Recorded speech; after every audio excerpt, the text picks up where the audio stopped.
Well, Alfie, old boy, looks like it's another day, another dollar.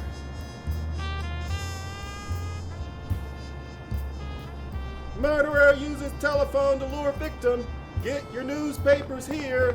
Only 5. Good morning, Mr. Banks. Good morning, Lyle. Aren't you cold standing out here in this weather? A little, but I have to work. Otherwise, I'll be cold and hungry. So, what's the news of the day? I could tell you all of it, but then I wouldn't make any money, would I? If you want the news, buy yourself a paper. They're only a nickel. You're a shrewd businessman, Lyle. You ever thought about going into real estate? No, sir. Have a good day, Lyle. You too, Mr. Banks.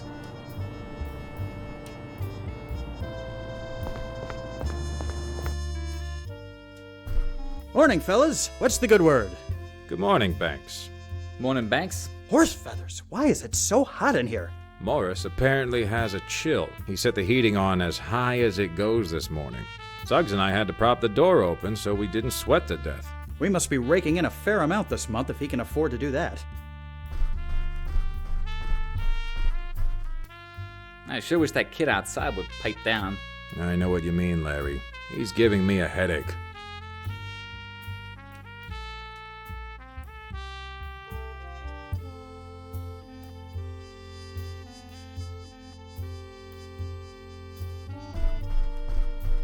Suggs. Yeah, Banks? How are you today, Suggs? I can't really complain. Well, I mean, I could complain, but who would listen? How are your sales going this week? And not so great. I had a sweet old lady yesterday who was this close to buying an apartment for her cat. I'm sure things will pick up.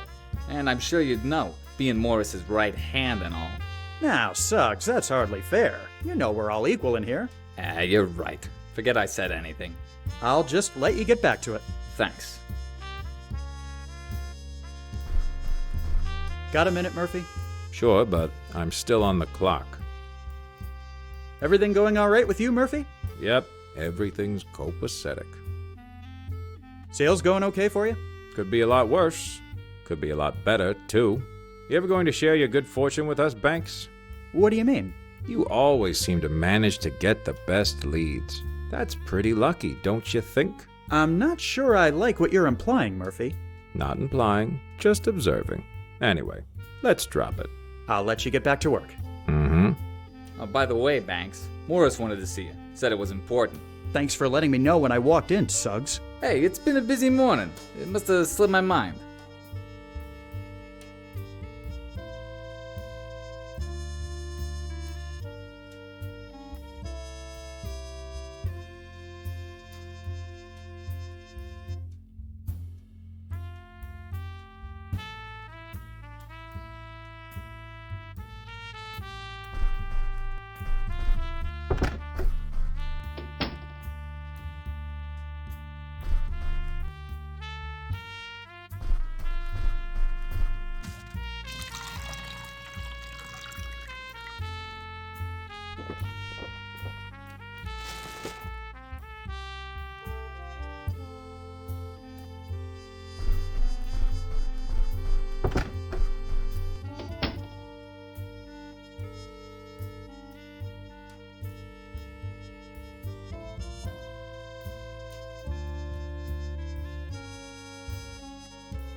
Good morning, Evan. Suggs said you wanted to see me? Have a seat, Alfie. This doesn't seem like a conversation that's going to be pleasant. I'm afraid it isn't. You know I'm not the type to beat around the bush, so here's the long and the short of it. We're not doing well. Sales are minimal and the competition is popping up all over town like a bad rash. I hate to do it, but we're going to have to let someone go. I see. Who did you have in mind?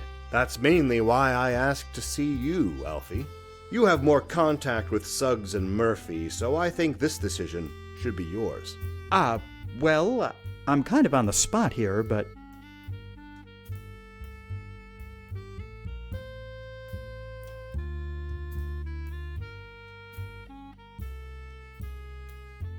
I think Murphy should be the one let go. He means well, but he just doesn't perform as well as he could. Very well, if that's what you think, then I trust your judgment. Thank you for your help, Alfie. It's always appreciated. Anything else you need? Not at the moment. Go ahead and check the assignment board in the break room for today's leads. Will do.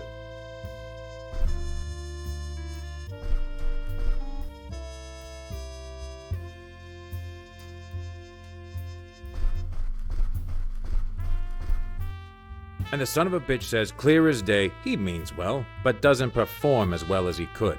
Can you believe it? I'd be performing 3 times as well if Golden Boy didn't take all the good leads first. I mean, just because he's Hiram's son doesn't entitle him to... Hey, quiet, somebody's coming. Gentlemen. Hello, Banks. Your meeting with Morris go well? I would say so, yes. Great to hear. Well, Murphy and I better get back to work.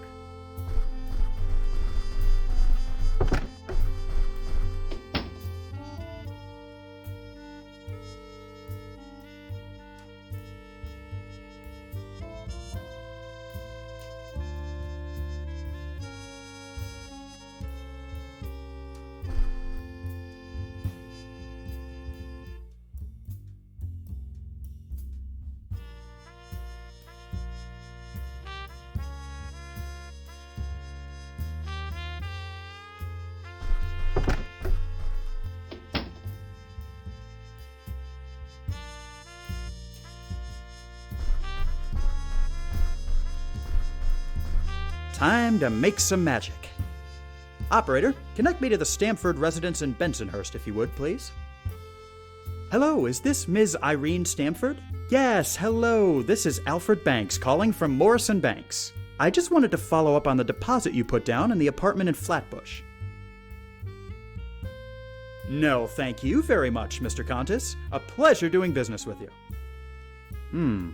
5 sales in 30 minutes. I think that might be a new record. Alfie, can you come here a moment? What is it, Evan? I'm running late for the weekly shareholders meeting. Could you lock up my office for me? Of course. Here's the key.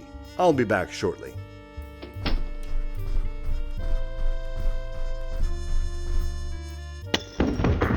What on earth was that? Sounds like Suggs is being his clumsy old self as usual.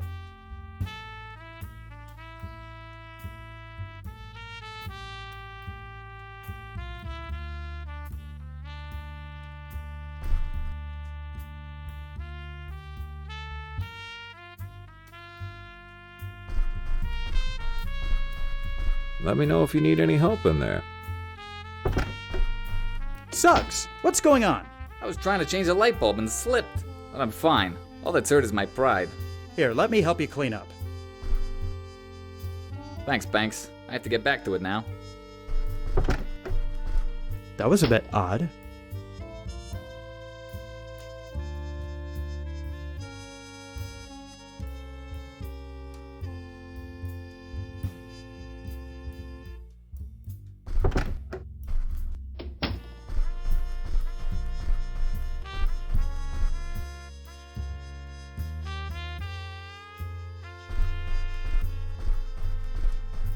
Thanks. If you don't mind, I wanted to go over this sales sheet with you.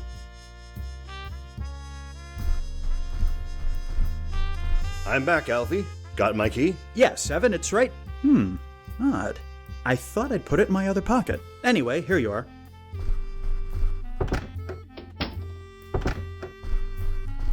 Alfie, Yes? where are tomorrow's leads? I beg your pardon? The leads for tomorrow? The ones that were on my desk? They're no longer on my desk. Where have they gone? I have no idea. I haven't been in your office since this morning. You know I trust you 100%, Alfie, but this is a very serious matter. I'm aware of it. Look, I'll get Suggs and Murphy together and we'll look for them. Or maybe you could just look under Banks's hat, Mr. Morris. What? We both saw you, Banks. There's no need to put on a charade. Coming clean will save us all a lot of embarrassment. Is what they're saying true, Alfie? What? No, I have no idea what they're talking about.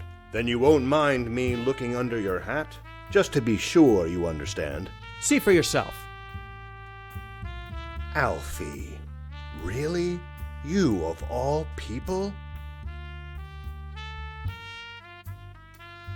Evan, please, you know me. Would I be capable of doing this? I honestly don't know what to think, Alfie. You have to admit, this doesn't look good. Well, there has to be a logical explanation, but I can tell you I didn't do this. Alfie, look at it from my perspective. The leads were in my office when I left and gone when I came back. You were the only one with the key, and now they show up under your hat. What would you do in my shoes? So does this mean I've been canned? I hate to do this, Alfie. You know your father and I were great friends, and you've been an asset to this company. But for now, I think you should take an indefinite leave of absence. Fine. I see how it is.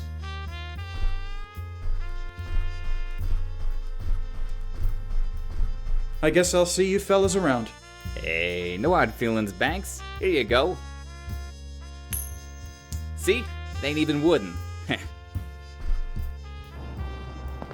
Taking an early lunch, Mr. Banks? No, Sure. Just taking an early lunch. Well, if you need anything to read while you eat, I still got plenty of papers left. New York Tribune, 5 cents. Good morning, Mr. Banks. Good morning, Lyle.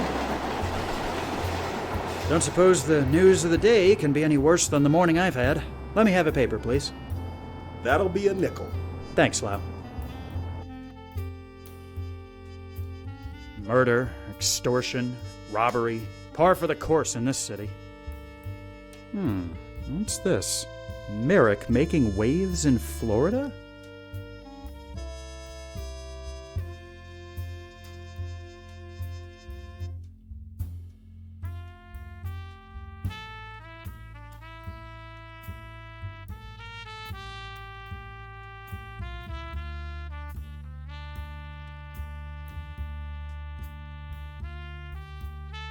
Miami, eh? I've always heard that place was nothing more than glorified swampland. But I'll be damned if I'm just gonna roll over and freeze to death up here. When I'm finished down there, the name Banks will finally mean something again. So, Mr. Merrick, let's just see what you've got to offer.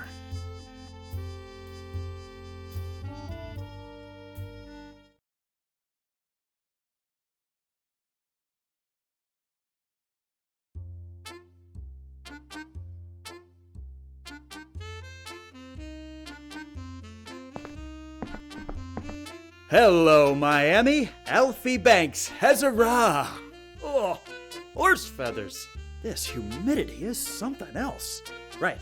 I've got my luggage claim ticket. Now I just need to find this Hotel Belmont and... Hey there! Hello! Are you speaking to me, sir? You see anybody else around, son? Come on over here and have a chat with old Doc Dammers, why don't you?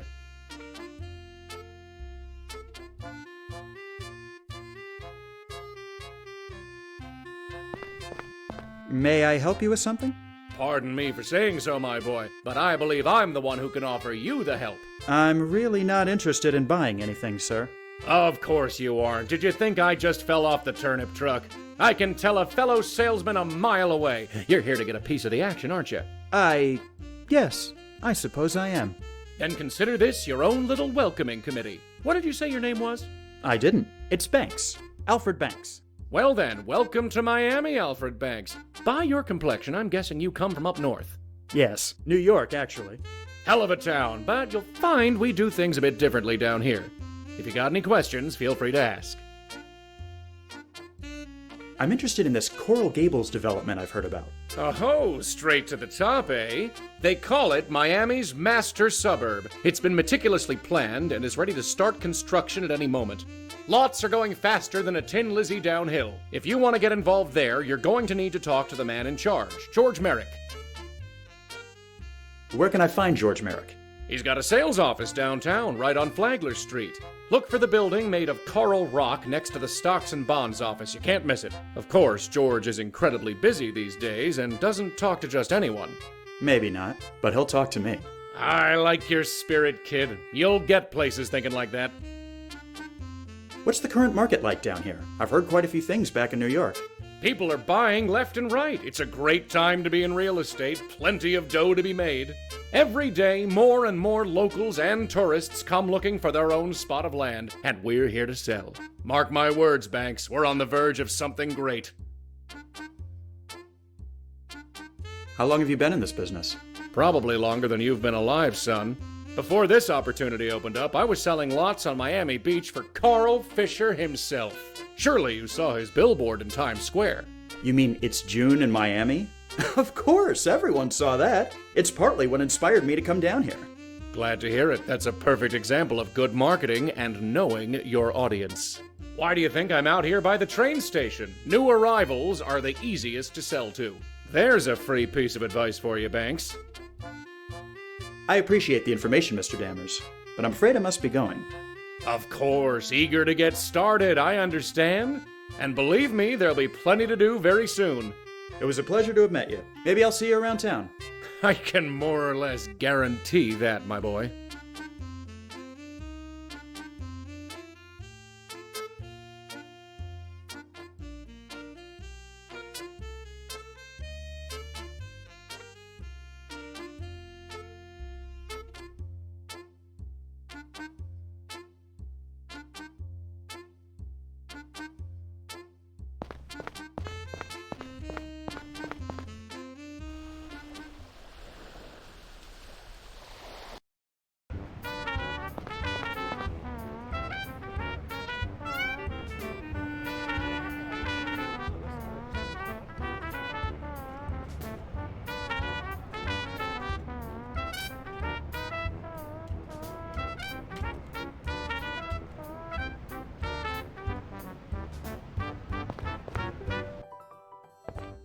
Hello, and welcome to the Hotel Belmont. Excuse me. How may I help you, sir? I'd like to check in, please. My reservation was made under Banks, Alfred. One moment, please. Yes, here you are. Your room will be the second door to your right when you get to the top of the stairs. Oh, someone was here earlier from the train station to deliver your luggage. It's been placed in your room. I'll just take that claim ticket off your hands for you. Thank you very much. Not a problem, sir. Please, let me know if I can assist you with anything else. Is there anything you can tell an out-of-towner about this city?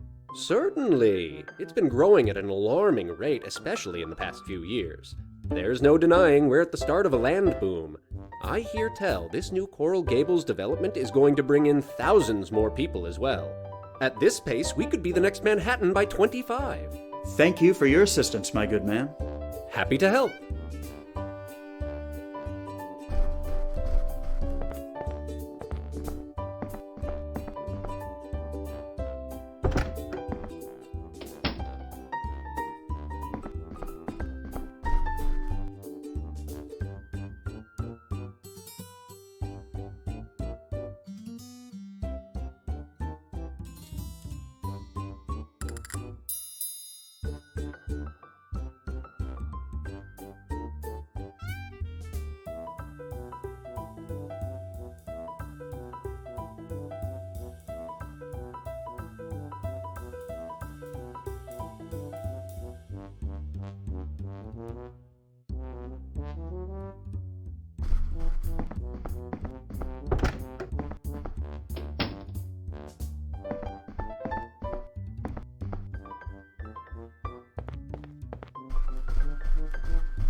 Hello, sir. Let me know if I can be of assistance. Excuse me. What can I do for you? What sort of records do you keep in this office? All kinds. Marriage licenses, death certificates, property titles, you name it. How far back do they go? Not too far back. 30 years or so. The city wasn't officially incorporated until 1896, but I have some records going back to 1891. You let me know if there's anything you need to look up. Have you always lived in Miami? Nah, I moved down here from Philly after the war. Nice place. Can't beat the climate, that's for sure. Thank you for your help. Anytime.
Pardon me, miss.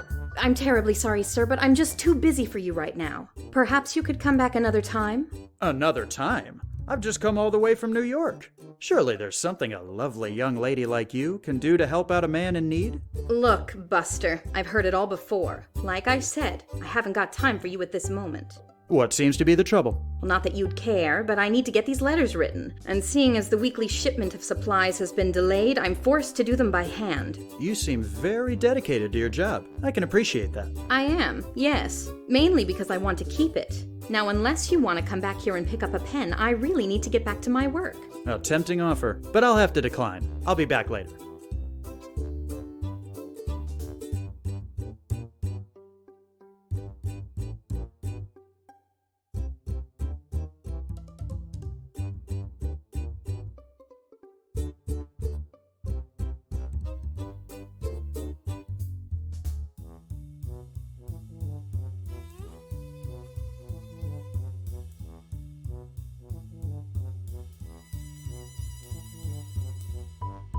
Pardon me, miss. Would this typewriter ribbon be of any use to you? It certainly would. Mine wore out yesterday, and I ordered a replacement, but it hasn't come in yet. Thank you, sir. I greatly appreciate it. This will cut my work time by half at least. My pleasure. Happy to help. Pardon me, miss. What may I do for you, sir? I'd like to see Mr. George Merrick. Take a number. Mr. Merrick is in very high demand. I'm afraid he's not currently seeing walk-ins. Would it be possible to make an appointment to see Mr. Merrick? Certainly. Let me see. Our next available appointment is next July. What? That's preposterous. Mr. Merrick is a very busy man. I think you've made that quite clear. Come now. I helped you out with your typewriter. Now you're just gonna hi-hat me? I don't know how things work down here, but where I'm from, one good turn usually deserves another. Okay. Keep your shirt on. I'll level with you. I'm not going to be able to get you an appointment. But I can tell you that Mr. Merrick keeps an eye out for fresh talent. If you can manage to do something to impress him, he may see you without an appointment. I see. What would you suggest? Well, I'm not sure, but you might be able to get something done at today's land auction. A land auction, you say? Where and when? It's set to start this afternoon, around 2 o'clock. You'll find it at the corner of Granada Avenue and Coral Way. Fantastic. I'll head over there right away. Good luck. Have you got any pertinent information on the Coral Gables development? None I'm allowed to divulge, sir. I'll let you get back to your work. Thank you, sir.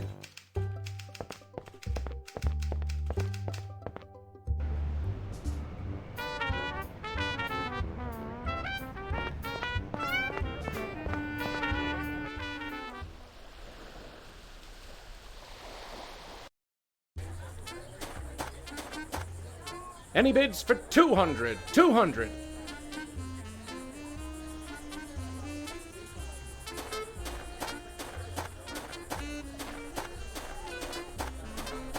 Well, fancy seeing you here. Thanks. What brings you to my humble little land auction?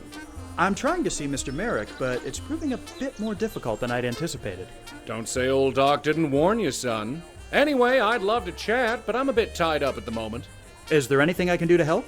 Actually, there is. See those two sets of stragglers over there, separate from the crowd? They're all about a hair's breadth away from buying, but I just can't get them to budge. Take your pick. If you can convince either set to buy some houses, I just might put in a good word for you back at the sales office. The fellow by himself there seems like he won't take too much effort to convince. If you want a real challenge, you might try the crowd of 5 there. I'll see what I can do. Attaboy. Oh, one more thing before you get started. I know you've got experience in this business, but I want to talk to you about seller intuition. From time to time, you might find yourself needing to persuade someone. You know as well as I do that that's all about finding a person's weakness and bending it to your whim. When you're talking to them, you can use seller intuition to your advantage. It'll give you a clearer read on people and let you figure out what you should play to in order to get them to see things your way. But enough yammering from me. Go and do what you have to do.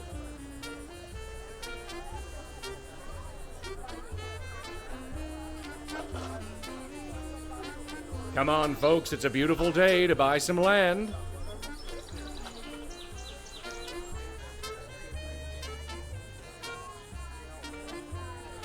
100. Do I hear 100?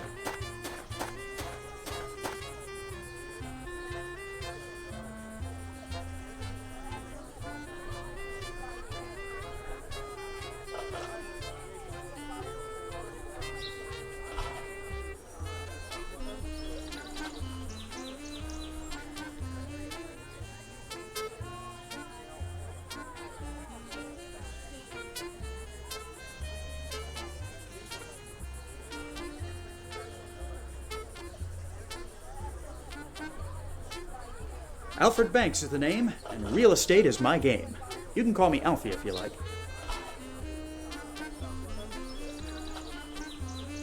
I don't know if any of you have come from the Northeast, but the train ride down is certainly something else.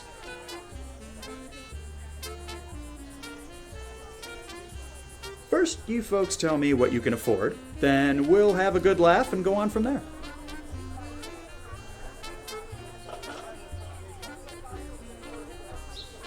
I don't know about you folks, but this heat makes me want to get indoors, preferably inside my own house.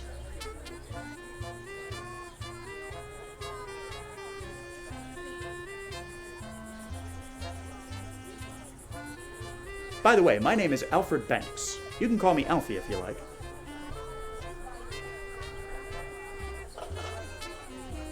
I'd love to tell you about an apartment I sold to a man who ended up finding a fortune in gold hidden in the walls. Right then, folks. How about we make some sales?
A pleasure doing business with you folks. I hope you enjoy your new homes.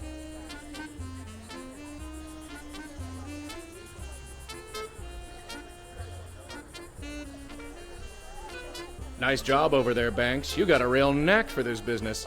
Now go get some rest, would you? You don't want to overwork yourself first day here, after all.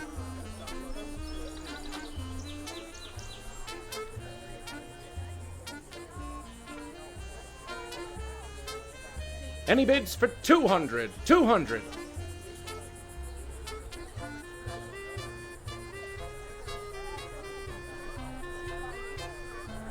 Come on, folks, it's a beautiful day to buy some land.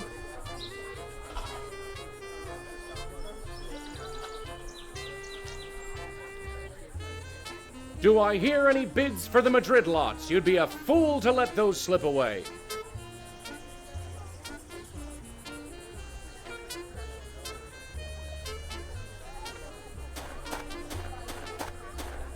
Mr. Dammers? No time for beating gums now, Banks. I'm busy. You did a good job here today, son. Call it a day, and I'm sure good things will be coming your way soon. Come on, folks, it's a beautiful day to buy some land.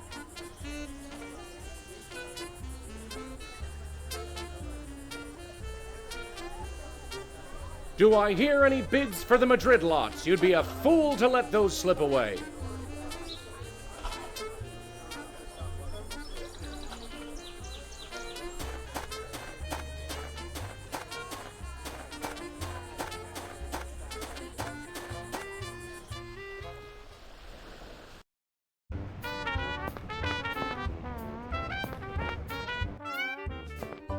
Mr. Banks, I have a message for you when you get a chance.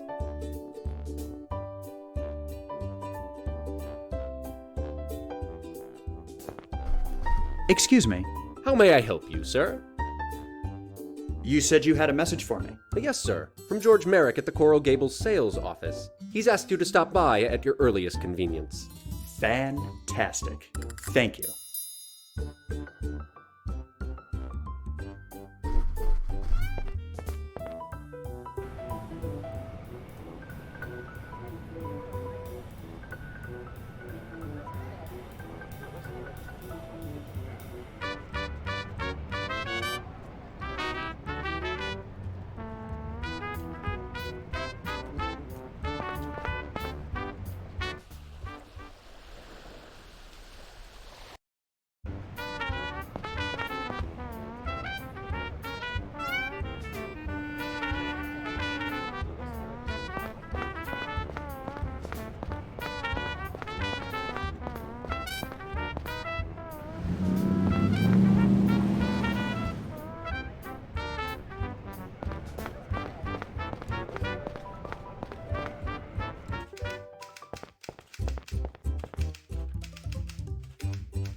Pardon me, miss. What may I do for you, sir? I got a message from Mr. Merrick asking me to see him. Ah, yes, he's expecting you, Mr. Banks. Go ahead and knock on his door there. I'll let you get back to your work. Thank you, sir.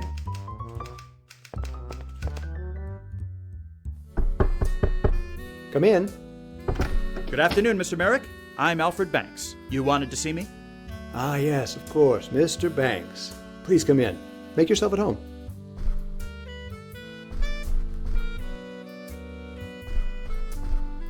Please, have a seat.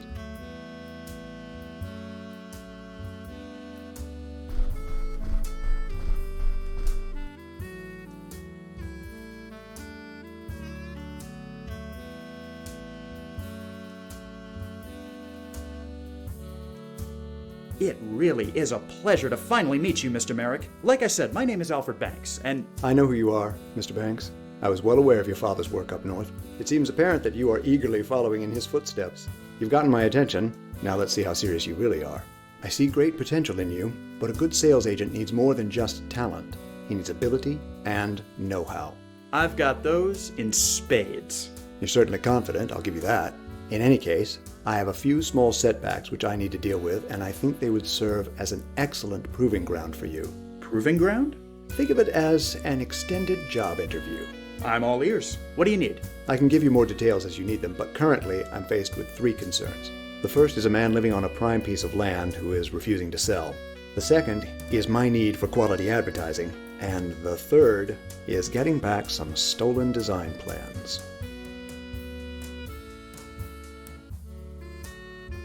What's the story with the holdout? There's a stretch of land which is of great interest to me in the area of Anastasia Avenue. Currently, the land is owned by an individual who has no interest in selling it. He's built himself a home there and understandably wants to keep it. Unfortunately, business is business, and I need that land to complete a very important project. I need you to convince the gentleman to sell. What about your need for publicity? Any project, no matter how good it is doomed to fail if nobody knows about it. I've managed to secure some decent advertising, but I feel we need something more.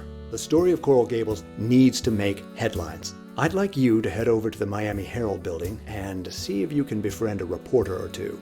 Having a journalist in our corner would do wonders for our advertising. What about your design plans? I regret to say that a set of design plans was stolen from my office a few weeks ago by a man claiming to want a job interview. In reality, he was a spy, sent from my competitor Orrin Riley's real estate company. Riley still has my plans, but two can play his game. Since you're a fresh face in town, I need you to infiltrate his company and take back the plans. I'll have my secretary set up an interview for you later today. And here, take this set of dummy plans and leave it in place of the real ones so Riley doesn't get suspicious. Infiltrate his company? What will that entail exactly? My guess is that Riley will have the plans stored away in his office someplace. You may need to do a bit of searching. Are you comfortable with that? I know it's asking for quite a bit. I think so, sir. I'll do as much as I can within legal means. Of course. I'm not asking you to commit any crimes. After all, you're just taking back something that was already stolen. Think of it as a repossession. I'll just get to it then. I wish you the best of luck. Although, you seem the type who makes his own luck. I have a feeling I can expect great things from you.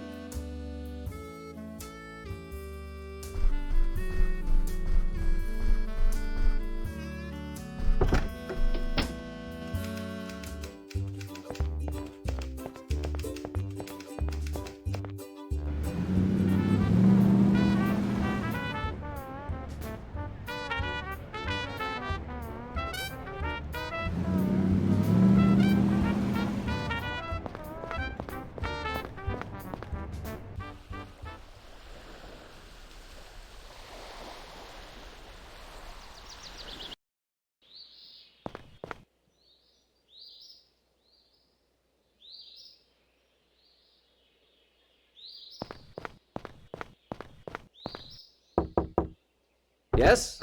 May I help you? Good day to you, sir. My name is Alfred Banks, and... Whatever it is you're selling, I'm not interested. But I'm not here to sell you anything. In fact, quite the contrary. Oh, I see. Merrick sent you, didn't he? Well, yes, he did. Look, you can go back and tell him exactly what I told all the others. Nothing doing. I bought this land before he got his little vision, and I intend to keep it. I tried appeasing him by building my house to match his Mediterranean style, but apparently even that wasn't good enough. I did everything by the book and filed all the proper paperwork. You tell Merrick he'll get me off this land when I'm no longer drawing breath. Good day to you, sir.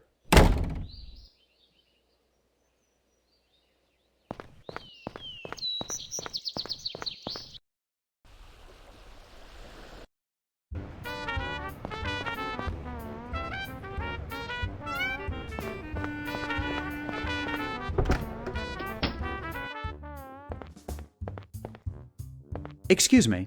What can I do for you? Could I look something up? Of course. What do you need? There's a house at 1251 Anastasia Avenue that I need some information on. Of course. Let me go have a look. Yes, here we are. Belongs to one Ernest Mathers. Built it himself 6 months ago. Might I have a copy of the document? What's your business with it? I'm working with Mr. George Merrick of the Coral Gables project, and it's of utmost importance to his acquisition of the land. All right, you can take this copy. Thank you for your help. Anytime.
You again? What do you want?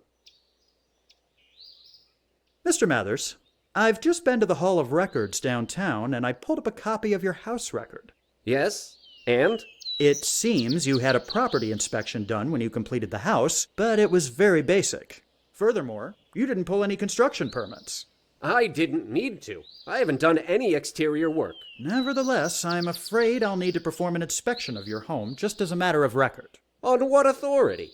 Look, you can either let me come in and do a brief home inspection, or I can report you to the county, and you can deal with whatever fine or punishment they see fit to dispense. Fine. Come in. I don't know what you expect to find, though.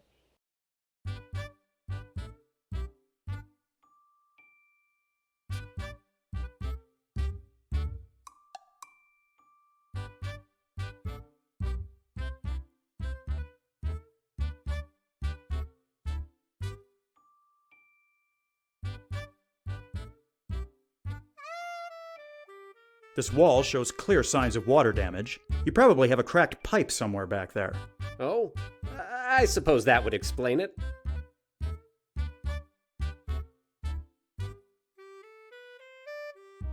Your floor tiles are severely cracked here. Do you regularly have elephants as house guests? No. I mean, my mother-in-law hasn't seen the new house yet. That was a joke.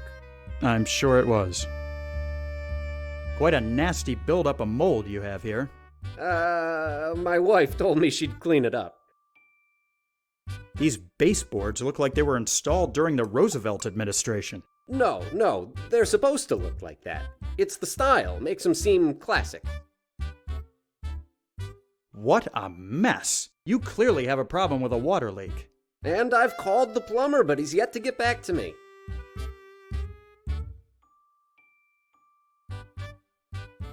Uneven rafters are quite the hazard. This whole roof could come tumbling down on you. Haven't had any problems so far. Nice gazebo. I hope you know you need to have a permit to have one of those. It was a wedding gift from my sister. How was I meant to know? Ignorance of rules is no excuse, Mr. Mathers.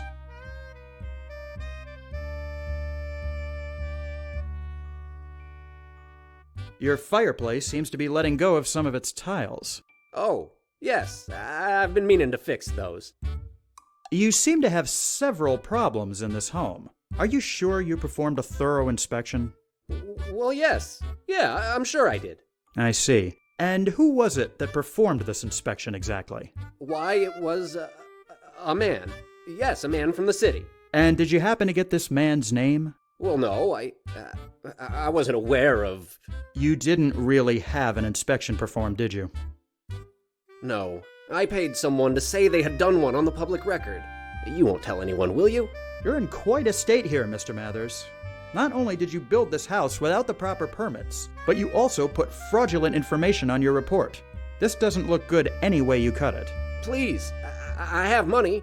How much to get you to look the other way? I'm afraid my silence can't be bought, Mr. Mathers. However, you might be able to get yourself out of this jam if you sell your house and land to Mr. Merrick.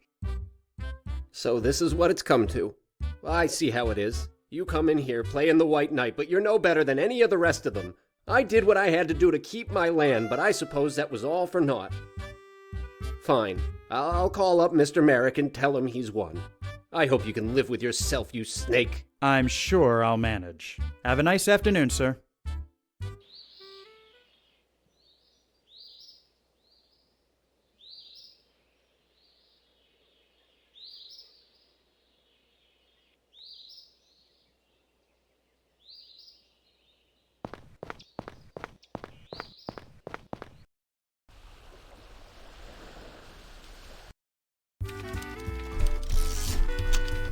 Quite an operation they've got going on in here.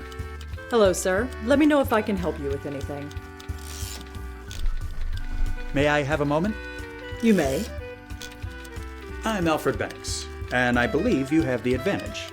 Marjorie Stoneman Douglas. Pleasure.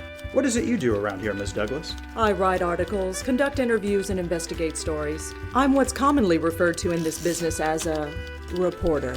I suppose that was a bit of a silly question on my part.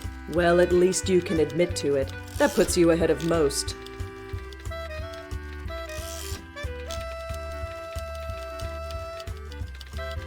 Have you reported anything on George Merrick's Coral Gables project? Don't know that I'd have to. He spent a small fortune on advertising. I doubt there's a single person in town who hasn't heard of it by now. That may not exactly be the case. Mr. Merrick asked me to come here and inquire about possibly getting someone to do a bit of publicity for him.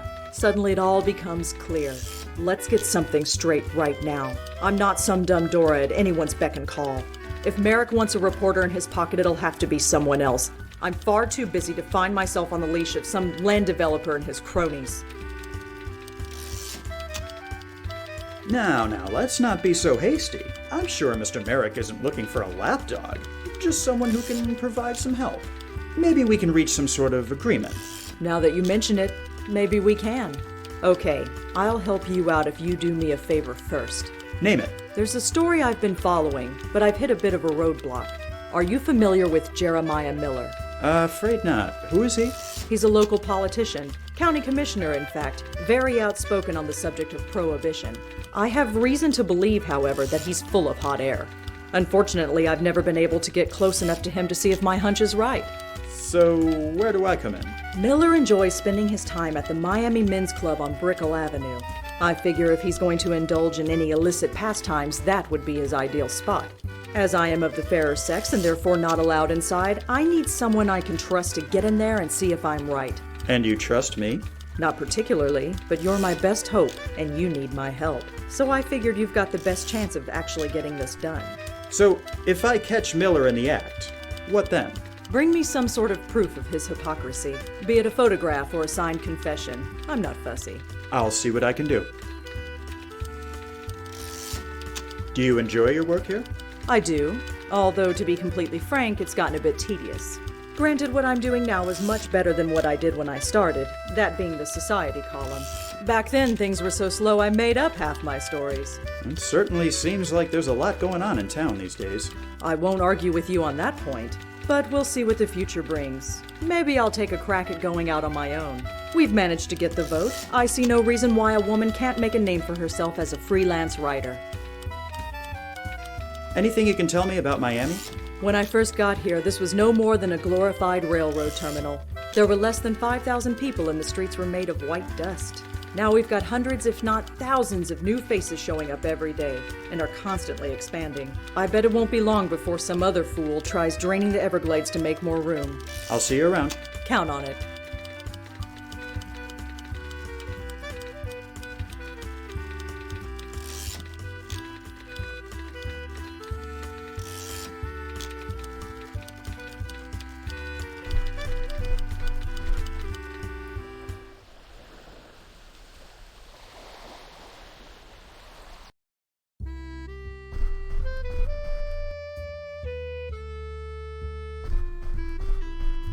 Begging your pardon, my good man.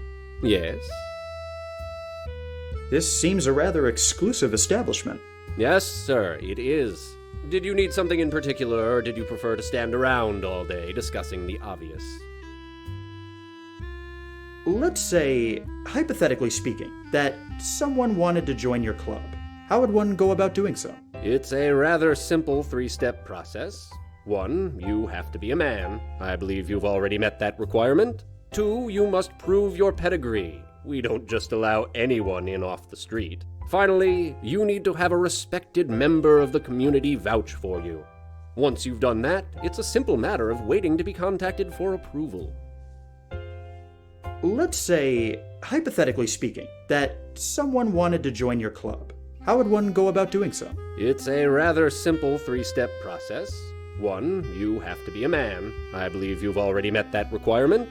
2, you must prove your pedigree.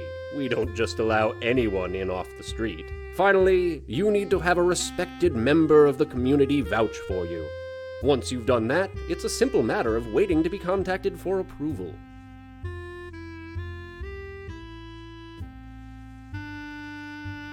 I didn't catch your name. That's because I didn't pitch it.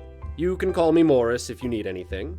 Of course, how much I'll actually be able to serve you remains to be seen. Morris?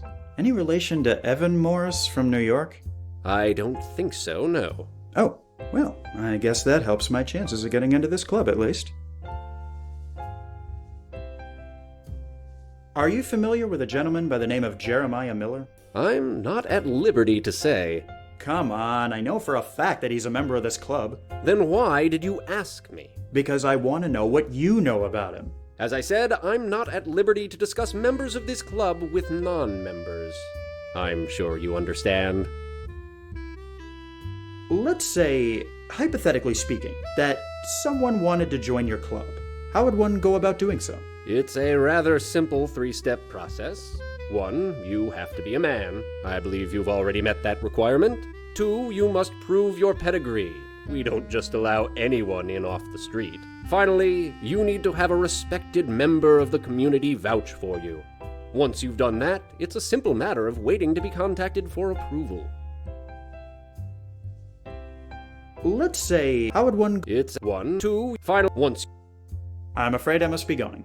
Good day to you, sir. Take a look at this photo. Notice anything in particular? It looks like you, with a mustache. If I may be frank, I'm glad you shaved it off. It doesn't really suit you. That's my father, Hiram Banks. He was one of the top real estate moguls in the Northeast. Surely that demonstrates I have some sort of pedigree. Ah, of course. While I have to admit I've never heard of the man, we have several members who surely have, being in that field. Very good. The club will take this into consideration when evaluating your membership application.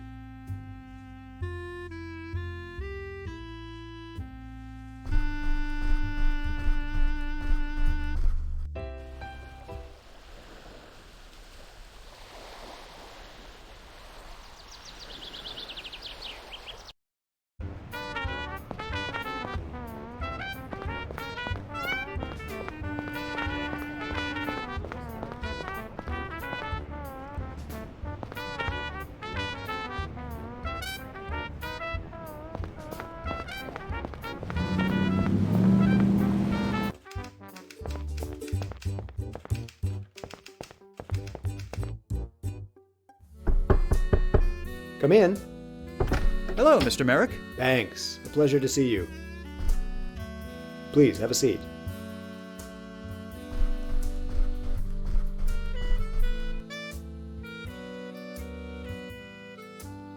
I was wondering if I could ask a favor of you. What might that be?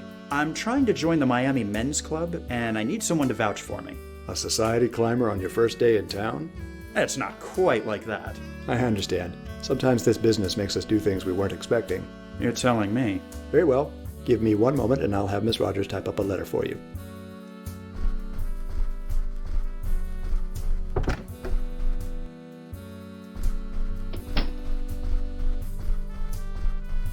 She's typing it up for you right now.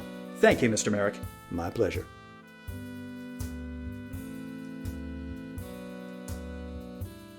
I'll just get to it then. I wish you the best of luck.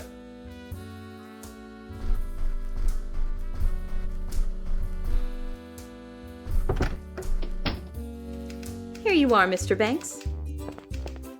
Thank you very much, Ms. Rogers.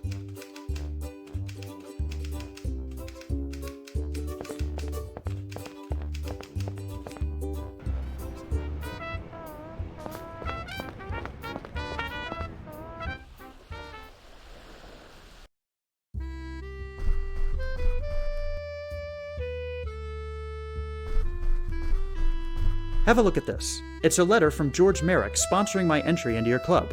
Merrick, eh? Well, he is a fairly prestigious member of the community. Very good. The club will take this into consideration when evaluating your membership application. Well, you seem to have provided sufficient information to be considered for membership into this club. Now it's just a matter of your evaluation. How long will that take? Oh, it all depends. Likely a week or 2. We'll contact you when the decision has been made. I'm not sure I can wait that long. In that case, there may be ways of expediting the process.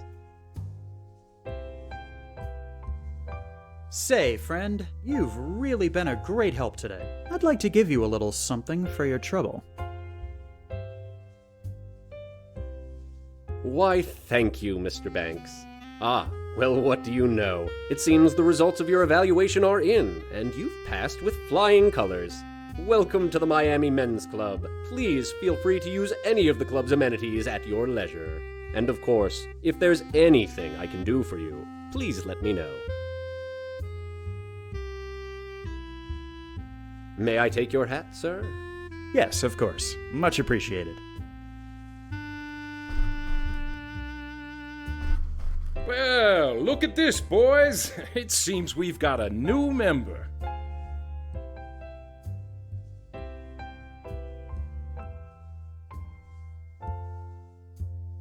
Come on in, my boy. There's no need to be shy.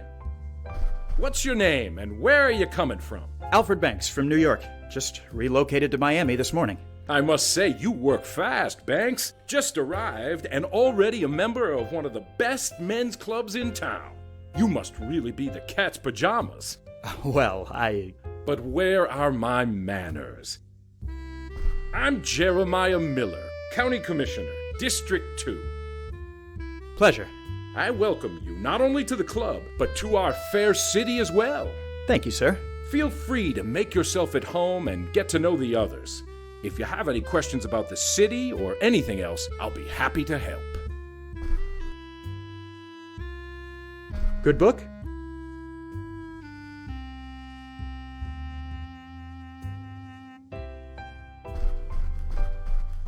Pardon me, sir, but...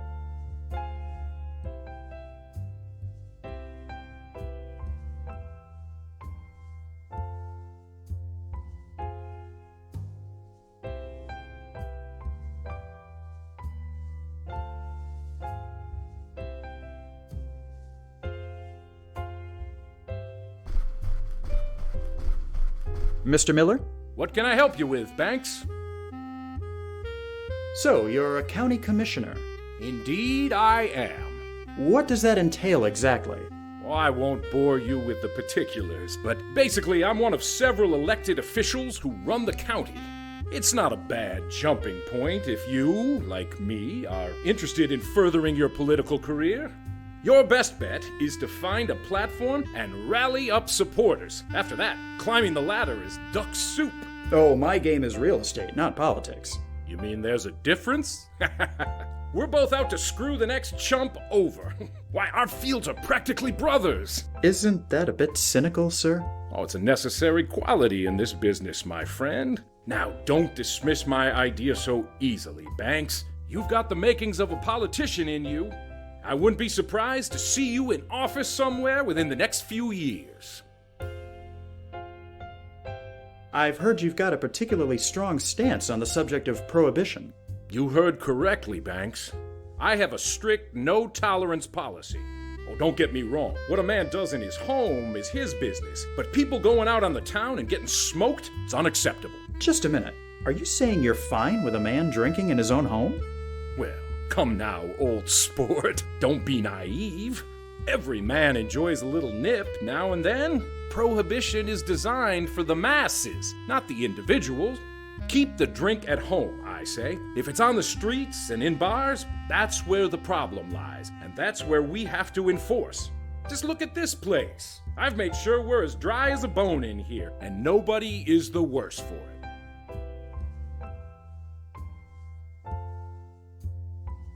Have you lived here long? About 20 years, in fact.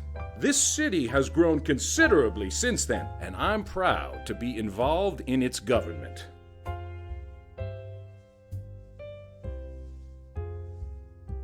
Know anything about the other club members? They seem a bit cold. Nah, don't let them get to you. They're just a bit shy around new members. Soon enough, they'll warm up to you, and they'll be like your second family. In any case, the bookworm over there is Carlton Meeks. From what I understand, he's in the real estate game. The two gents over there are John Norris Sr. and Jr. Not a day goes by, they aren't in here having some sort of squabble. And finally, the esteemed gentleman leaning on the counter is Franklin Evans. Don't think I've seen his face in years. He tends to keep to himself, you see. They're not the liveliest bunch, but they'll grow on you. Mr. Miller, this may be none of my business, but I was just trying to talk to the fellow over there by the counter, and, well, he's got a very strong scent of alcohol on him. I felt a bit woozy just standing next to him. You don't say. I suppose that would explain quite a bit. This won't do. No, sir, not at all. Excuse me a moment, won't you, Banks? Evans, are you drunk? Evans, answer me. Good Lord, how much have you had? You're a hazard. What if I wanted to light a cigarette? You're a disgrace to the good name of this club.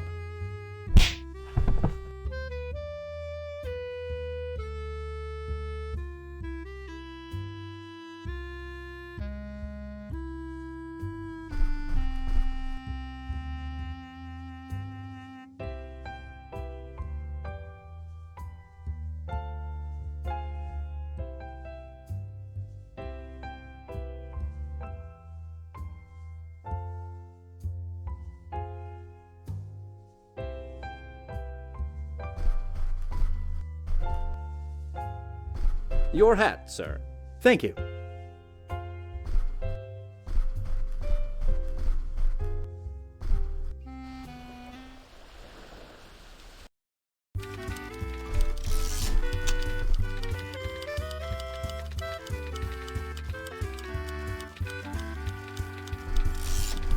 Have a look at this. It's Jeremiah Miller's engraved flask. So my hunch was right after all. Nice work, Banks. It's a bit of a tenuous link, but it's probably the best we'll be able to do at this point. Well, a deal's a deal. You can go ahead and tell Merrick I'll write for him. I appreciate your help, Miss Douglas.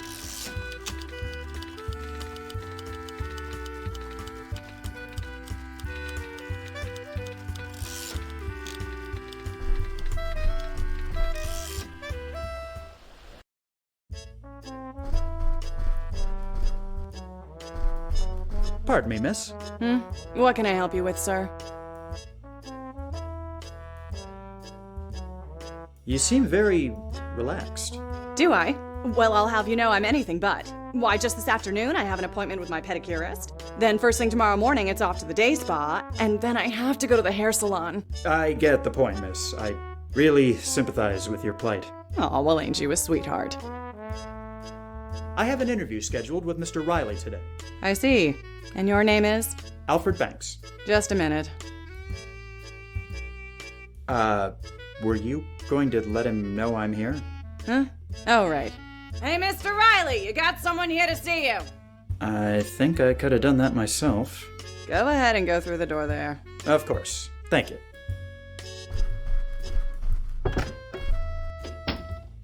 What can I do for you, young man?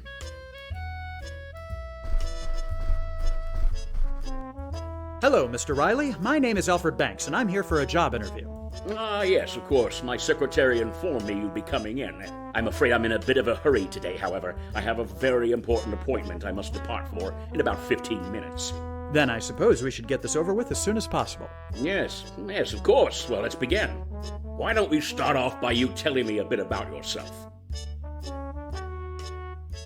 Well, you already know my name.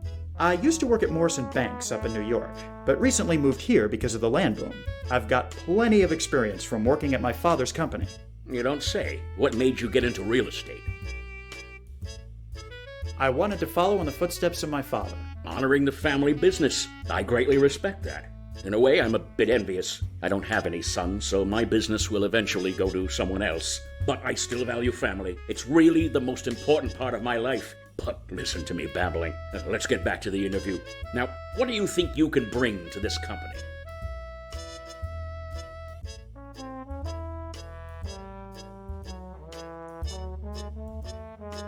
I've got a great sales record. At my old job, I was pulling in an average of 27 sales a month. Well, Banks, I must say, you seem to be a very promising candidate. I'll have my secretary contact you in a few days. Now, if you'll excuse me, I must run. I have to meet my daughter for dinner, and I don't want to be late. A word of advice, Banks. As great as this business will make you feel, you are nobody if you haven't got someone who loves you. My daughter, for instance, means the world to me. I always want her to be around, which is why I've got these paintings of her in my office. But I digress. Let me show you back out.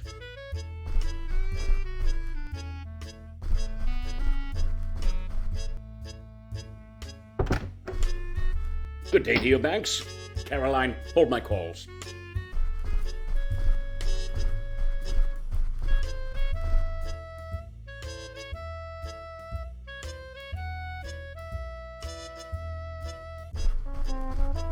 Pardon me, miss. What can I help you with, sir? I'm afraid I need to get back into Mr. Riley's office. Oh? Why is that? I left something behind in there during my interview. Oh, I see. Go ahead and get it. I never lock the door when Mr. Riley is out anyway. Oh, well, thank you. I appreciate the help. Mm-hmm.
Come in.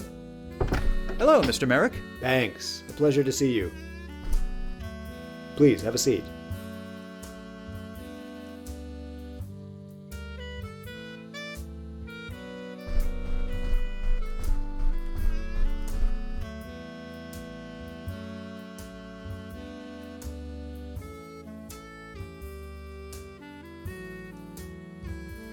Here you are, Mr. Merrick. I got your design plans back from Riley. Very impressive work, Banks. Did you get the job, too? I'm not quite sure about that, sir. Well, for the time being, let's hope you didn't. I don't want Riley stealing anything else from me. I'll just get to it then. I wish you the best of luck. I believe that's everything taken care of, Mr. Merrick. You know, when you first walked through that door, I had a feeling there was something special about you. I'm glad to see my assumptions were well placed. Welcome aboard the Golden Galleon, Banks. I think you're going to do wonders for us. The Golden Galleon, sir? Yes, it's our new slogan. Dammers came up with it. Follow the Golden Galleon to Coral Gables, where your castles in Spain are made real. It certainly has a ring to it. That it does. Now then, there's no time to waste. I've got some big plans for the next few years, and I'm going to need all the help I can get.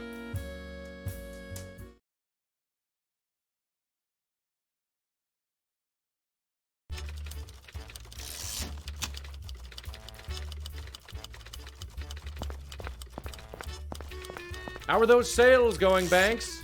Not bad, Doc. Just made another 12 this hour. I knew there was something special about you the minute you stepped off that train, kid. Say, Doc, this new office is great and all, but aren't we a bit crowded in this room? You'll get used to it, kiddo. It's just that in New York, I wasn't... Well, this isn't New York, as I'm sure you've noticed by now. Anyway, George wants to see you in his office ASAP. I see. Thanks for letting me know.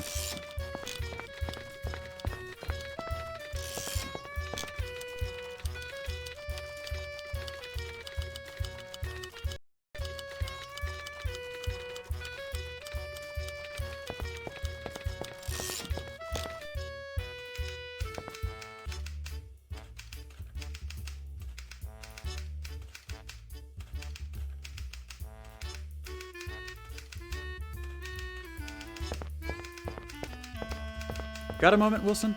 Of course, Banks. What can I do for you? What's that you're working on? Oh, I'm just getting a few reports transcribed for Mr. Merrick. Reports? Yeah, you know, the reports you all have to do after making a sale or interviewing a potential client. The ones you're required to do. Oh, sure, those, of course. Things around here seem to be shaping up pretty nicely, wouldn't you say? They certainly seem to be, Banks. They certainly seem to be. See you around. Hey, Doc. Howdy, Banks. Everything going well for the development? Not well, no. Things are going gangbusters. We're expanding every day and getting ever closer to the big project. Big project? Oh, don't you worry. That will be revealed very soon. How are things going for you? Not bad, not bad. Although, being cooped up in this office is starting to get to me. I'm itching to get back out into the field again. Oh, which reminds me, are you doing anything later today? I could use your help with something. I should have a little time available. What sort of help did you have in mind? I'm going to be conducting a demonstration for some prospective buyers, and I need a volunteer. But in order to keep things under control, I can't just pick any old egg. I need a plant. So you want me to be your volunteer? If you'd be so kind. I'll have my cart set up in a field near the corner of Granada and Bird. Drop by this afternoon and I'll give you more details. Better hit the bricks. Righto.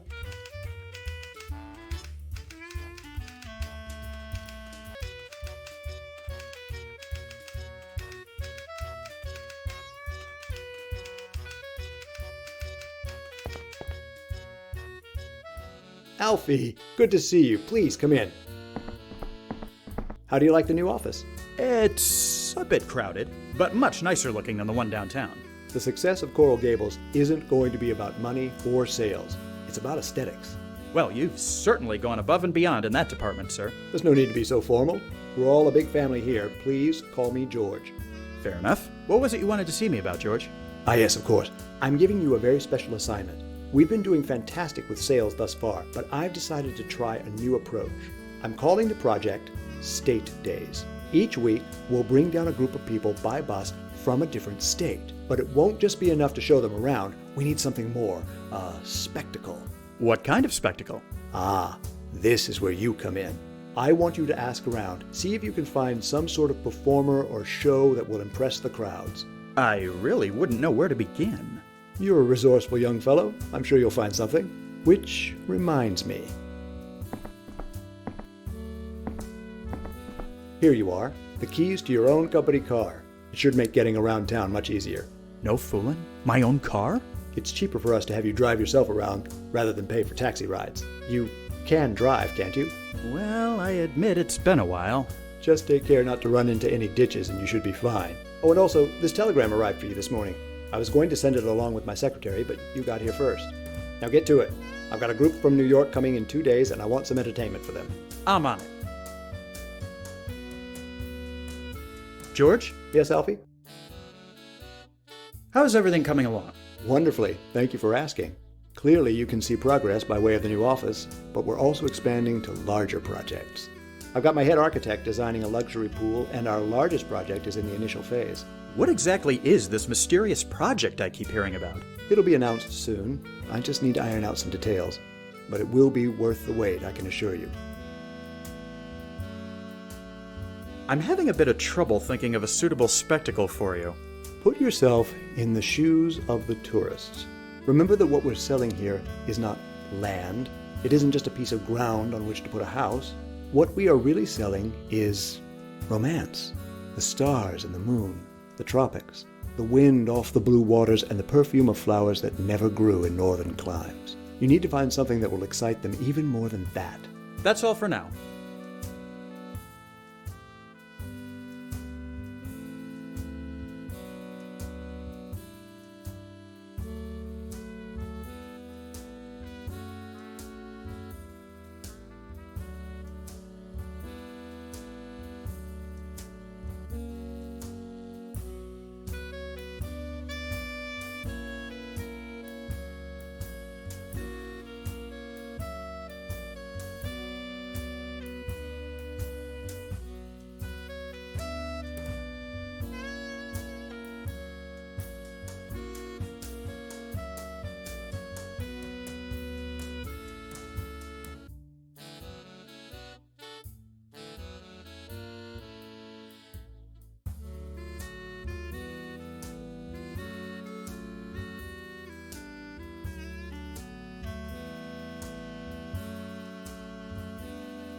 So what's this all about? The future, my boy, the future! And what will I be doing exactly? You're going to be my plant in the crowd, but there's one last thing I need before we're ready to go. What's that? I seem to have misplaced my model streetcar, or maybe I left it back at the sales office. Could you go have a look while I finish setting up? I'm on it.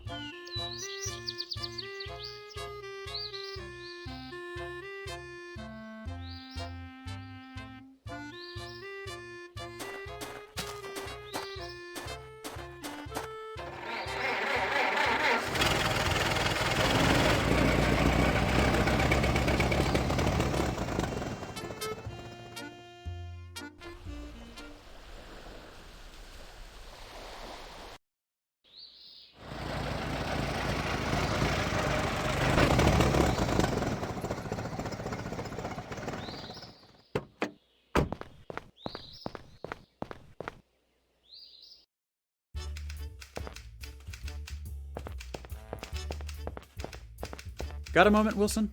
Of course, Banks. What can I do for you? Say, you've been around all morning. Did you happen to notice a model streetcar on Doc's desk? Oh, Is something wrong? Banks, you have to promise me you won't say anything. All right, mum's the word. What's the problem? When Doc left earlier, I noticed the model streetcar on his desk. I went to get it so I could go after him and let him know he left it behind. But I accidentally knocked it on the floor and, well, the little antenna it had on it broke off. I feel terrible about it, but there's nothing I can do. Oh, is that all? Don't worry about it. Let me have the model and I'll see about fixing it. And don't worry, Doc will be none the wiser. Thank you, Banks. I owe you one. See you around.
Here you go, Doc. One model streetcar ready to roll. Thanks, Alfie. Sometimes I think I'd forget my own head if it weren't bolted on. Now come back in about a half an hour and join the crowd. When I ask for a volunteer, you get up here before any of the others get a chance. Then just follow my lead and we'll knock everyone's socks off. Sounds easy enough. See you in a bit.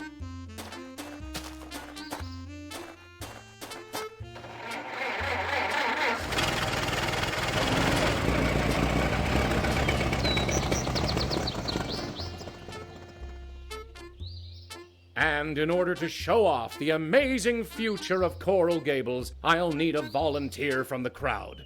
Who would like to assist me? I'll do it. Fantastic. Now, young man who I can assure everyone I have never seen before today, what is your name? It's Alfie Banks, sir. Well, Alfie, you look like a man with taste. A man who wouldn't think twice about moving into a luxury area like Coral Gables. And believe me, if you think it's something now, just wait until you see what the future holds. Come closer and let everyone in the crowd get a look. Now then, if you'd be so kind as to take this alligator clip and attach it to the positive terminal on that battery there.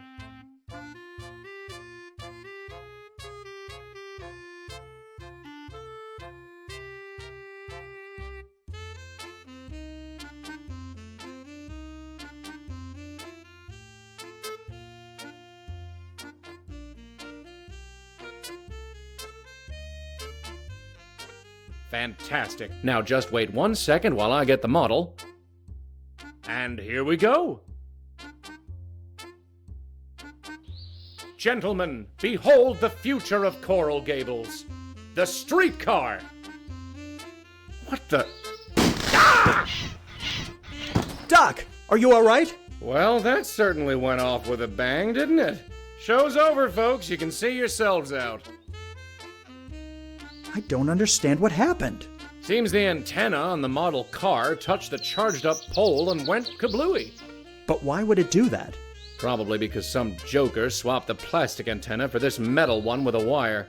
Oh, I thought the model was battery powered. No, it's a wind-up. The battery was just to impress the crowd. But it hardly matters. I set out to wow them, and that's exactly what I did. I mean, it could have gone better, but you did what you could. You can go ahead and get back to what you were doing before. You're welcome.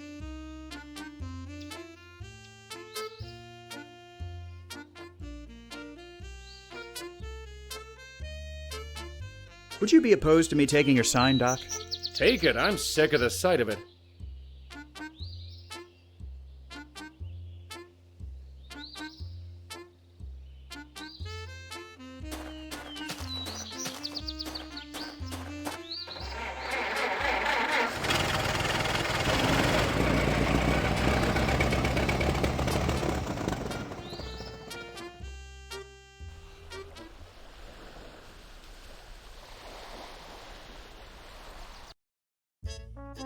There he is! Beauregard, how nice to see you. Oh, why so formal, Alfred? Aren't you glad to see your brother? Of course, I just wish I'd had a bit more of a warning is all. Oh, come on. Who needs warnings with family? Anyway, let's have a seat. I was about to chew my own arm off waiting for you.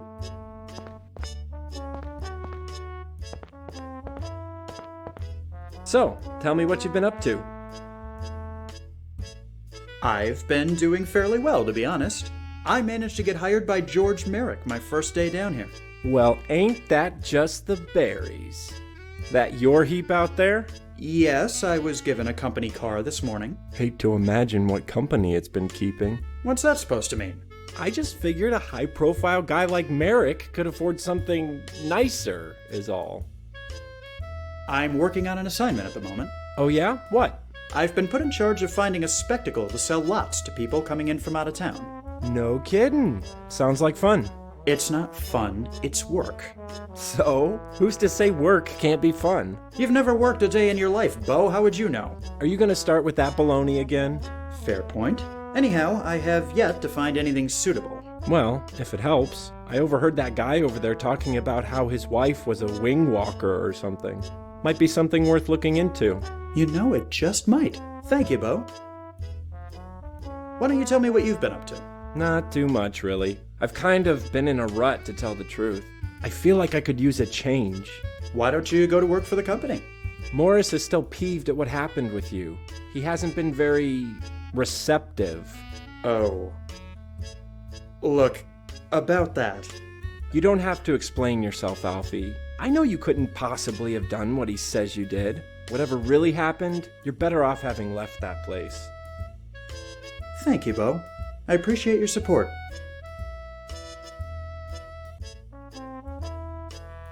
It's been great catching up with you, Bo, but I really should get going.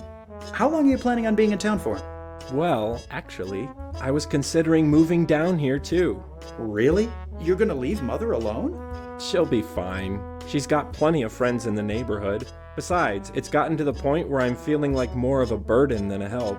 And she's actually letting little baby Bo come down here on his own? Knock it off, will ya? She doesn't mind it so much knowing you're here. Anyway, I'll be here if you get any more time off today. Okay, I'll keep that in mind.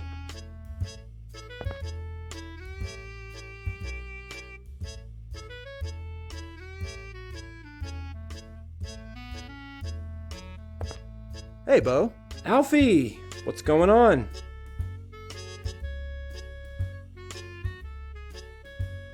This is a quaint little place. I've never been here myself.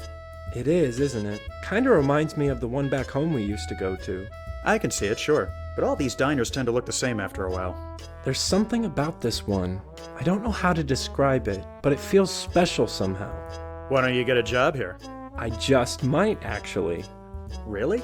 I was just pulling your leg. You're telling me you actually want to work? Is it that hard to believe? To be perfectly frank, yes. What's made you change your mind? Leaving the city, coming down here, I guess it's just made me realize I need to be independent. How's Mother doing? She's okay. Coping. Like I said, she's got friends who keep her company. It's been nearly 10 years since Father died. She needs to move on. Tell me something I don't know. In a way, I think my moving down here will do her some good. She'll realize she has a life to live on her own. I certainly hope so. Has New York changed much? You've been gone less than 4 months. How much could it have possibly changed? You'd be surprised, Bo. Although, to tell the truth, I get the feeling this city will be almost unrecognizable in a few years. Just the way of the world, I suppose. You really give me the heebie-jeebies when you get all philosophical like that, Alfie. Hey, Bo. How'd you like to go for a drive? Really? Where to? On second thought, I'm too busy. Aw, okay. Let me know if you change your mind. Pardon the interruption, folks. Huh? Oh, what can I do for you? Pleasure to meet you, sir. And madam. My name is Alfred Banks, but please call me Alfie. How do you do, Alfie? The name's Richard Burns, but everyone calls me Curly. Over there's my wife, Mabel Cody. Pleasure's all mine, Mr. Banks. Are you folks from down here originally? Nah, we're just traveling around with our act. Your act? Sure, ain't you heard of Mabel Cody's Flying Circus? I'm afraid I haven't. Please, tell me about it. Why, it's the most exciting and daring show you'll see all year. We got a biplane which flies unbelievably low to the ground, and Mabel walks across the wings. We've been touring all across the state, impressing crowds in the hundreds. Sounds exciting. Are you for hire? Always. Who's interested? Have you ever heard of George Merrick? The guy who's developing this area? Sure. Well, he's in need of a spectacle to entertain crowds he's planning on bringing in from out of state.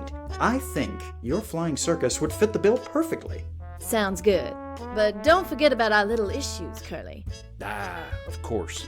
Is there a problem? Well, a couple, actually. But really, they're more minor setbacks than problems. Our pilot just quit to get married, so we haven't got anyone to fly our plane. Then there's the plane itself, which got a bit damaged during the last show. And of course, the small issue of requiring payment in advance. But we could still talk business. These are just minor setbacks that can be easily resolved, I'm sure.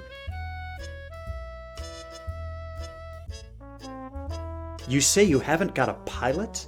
Well, at the moment, no. Like I said, our guy quit last week. I heard there's a pretty good pilot in town, but we haven't been able to get a hold of him. Oh, yeah, the Flynn or something like that. If we could get him on board, that would be just ducky. What's wrong with your plane? Nothing too serious. It's being worked on right now. The mechanic said it should be ready by next week. I don't know if Mr. Merrick wants to wait that long. Where's the plane now? Maybe I can see about speeding up the process. It's over at the airfield near Granada Boulevard. About your payment. Of course, of course. Our fee is $50 up front. That gets you a full show which lasts 30 minutes. I'm afraid I haven't got that kind of money on me. I'll have to ask Mr. Merrick about it. Sure, not a problem. Just let us know when you've got the dough. I appreciate your time. No sweat, pal.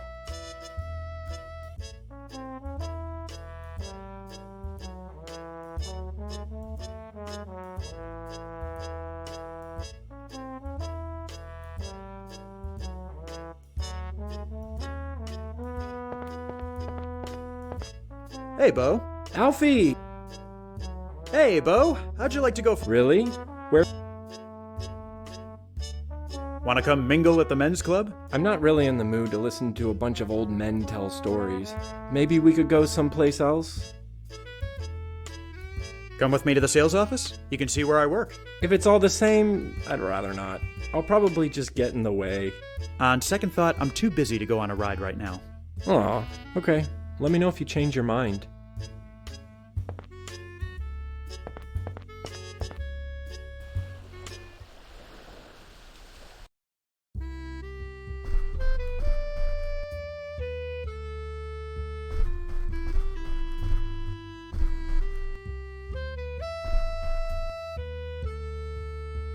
Begging your pardon.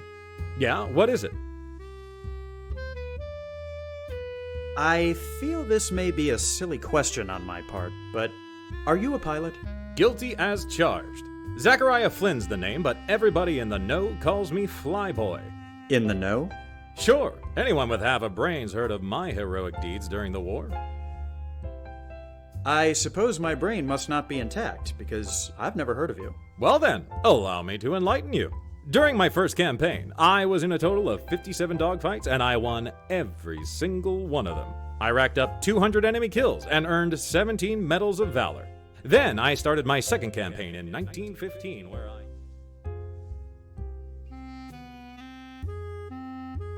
So that's basically a summary of my accomplishments. Oh, yes. Fascinating. I have a business proposal for you. Oh yeah? I'm in need of a pilot for an air show that's being put together. Would you be interested? That all depends. What's it pay? That's a detail we can negotiate later on. And what exactly happens in the air show? You fly the plane, and Mabel Cody does wing walking and other stunts. Mabel Cody, eh? Yes, of Mabel Cody's Flying Circus. They've been touring all over Florida. Sounds interesting, but I have one last question. Why on earth would a pilot of my skill and fame want to work for some podunk air show? Because it's being sponsored by George Merrick and his Coral Gables project. Surely you've heard of that. Of course, can't throw a rock in this town without seeing ads for it. He seems to be getting lots of people interested. He is. Just think of what all those people will say when they see you in the show. Okay, I'll be your pilot, but on one condition. What's your condition? I want to be the star attraction of your show. You'll have posters, right? I would assume so, yes. Right. I want them to make me out as the star. I see. Any other requirements? Well, now that you mention it, I want people to get excited when they hear my name. Also, the colors should be bright and flashy. I want this to get people's attention. And finally, I think these posters should be huge. I want to be able to see one from the air. I'll see what I can do. What's your condition? I want to be the star attraction of your show. You'll have posters, right? I would assume. Right. I see. Well, I want people also, and I'll see. Are you a new member here? I've never seen you around. No, I've just been away for a while. I don't know if you've heard, but there was this little thing called the Great War. Sure, but that was 4 years ago. I had other things to do before visiting this fair city again. When you get to be as famous as me, there's a lot of demand for your presence. I'll see you later. Take care, Mac.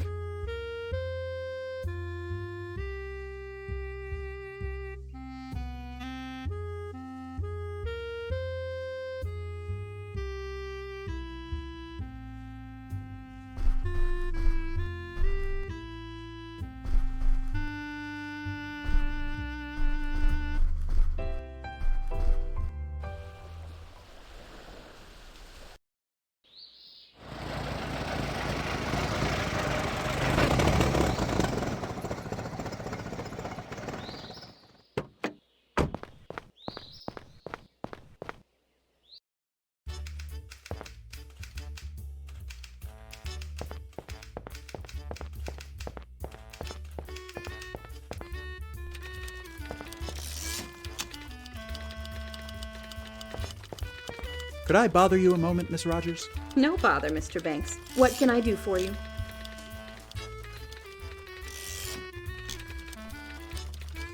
Ms. Rogers, I'm on a special assignment for Mr. Merrick, and I need to design a poster. Sure. What will you be needing? But I need a few specific design elements. Just tell me what you need, and I'll prepare a mock-up for you. What are you going to want to put on it for the name?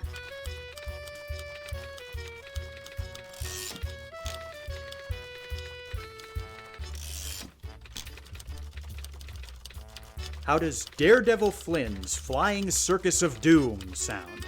To be honest, it sounds ridiculously over the top. But I guess it's exciting. So what color scheme are you going to want?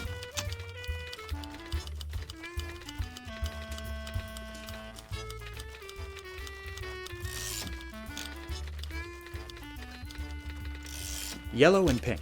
Okay, and how big are we going to print these?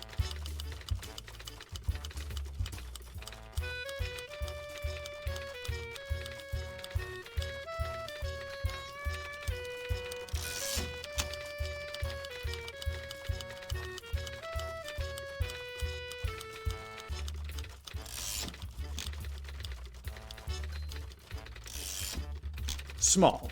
The size of a standard sheet of paper, so we can have lots of them. Right. Give me about 20 minutes and I'll have a mock-up designed for you. There you are. Thank you.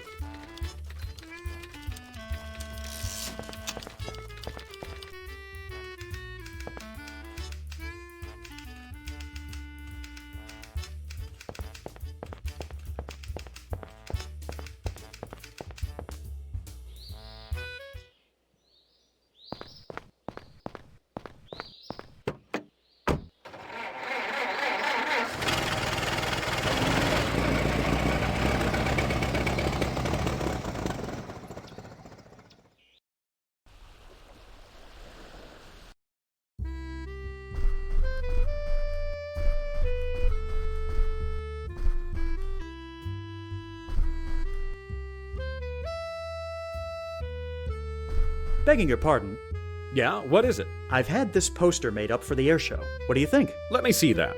Nice name, I like that. Nice colors, exactly what I was thinking. And what's this little number on the side here? That's how big the final print size will be. That's not the right size at all. Hate to say it, but this poster ain't no good. Let me know when you've got it looking more like I want. Begging your pardon, Yeah, what is... I've had this poster... Let me see. Not nice. And that... Hey, let...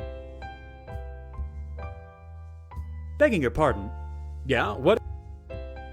what's your condition? I want to be the star attraction. You'll have posters. I would... Right. I want them to make me... I see. Well, I want people to get excited. Also, the colors. And finally, I think these posters should be huge. I want to be able to see... I'll see what I can... I'll see you later. Take care.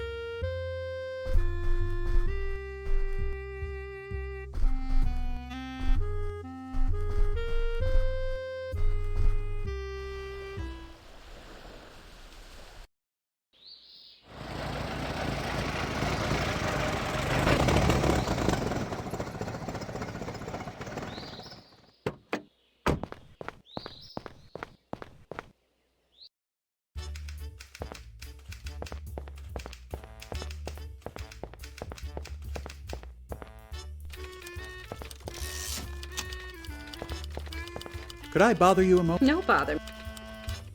Ms. Rogers, It's fine, Miss. What are you going how does dare to be honest? But I guess it's so. What color scheme are you? yellow and pink? Okay.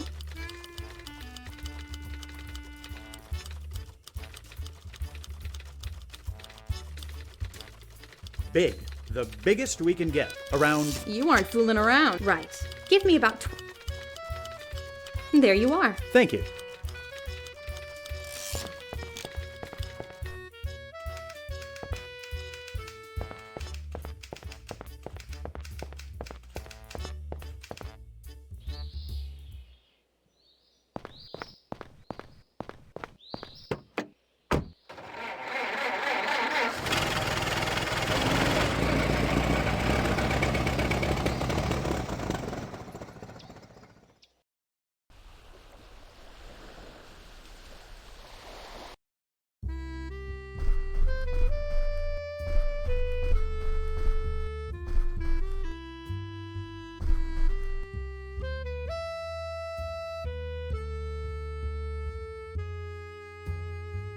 Begging your pardon, Yeah, what is it? I've had this... Let me see that. Nice color. And what's this little number? That's how big the final print... Of course, that's perfect.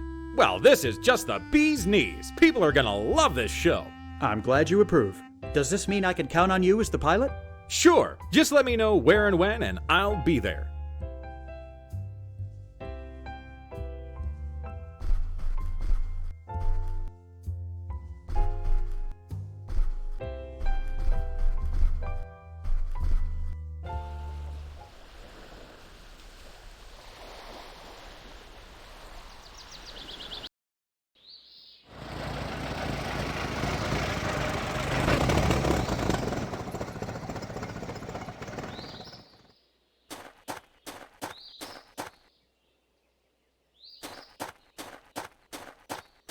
Hello there, my good man. Yes, sir? Curly and Mabel sent me to check up on things. How long before this beauty is up in the sky again? Shouldn't be more than a week. I'm kind of stuck waiting right now. There isn't much else I can do at the moment. What is it you're waiting on? I have 2 parts on their way. One's a piece for the rudder, and the other's a magneto for the engine. What about this magneto you mentioned? The magneto for the ignition is damaged, and I'm waiting on a replacement to come in. What sort of engine is it? Curtis OX5. Fairly common engine in these types of planes. Some boats, too. Unreliable piece of junk, really. But they mostly get the job done. Any idea where I'd be able to get one? Order from the manufacturer, like I did. Aside from that, any place where there's lots of planes or boats would have them in spades. I think that gives me an idea. By the way, where is the magneto usually found on the engine? Right at the bottom in front. Can't miss it. What about this The magneto for the ignition is damaged, and I'm waiting on a replacement to... What sort of engine is Curtis OX5. Fairly common engine in the unreliable piece of junk, really. Any idea where I'd order from the man? Aside from that... By the way, right at the bottom... How badly is the rudder damaged? See for yourself. Looks like something took a bite out of it. So what are you waiting on to fix it? A new rudder top. Should be here in a few days. Is there anything that might be used as a substitute? Any decent-sized wooden plank would do in a pinch, sure.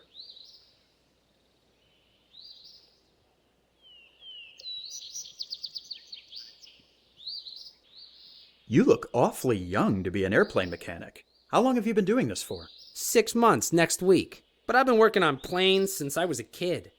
My father was an airplane mechanic during the war, see? So he taught me everything he knew. I'll let you get on with it. See ya.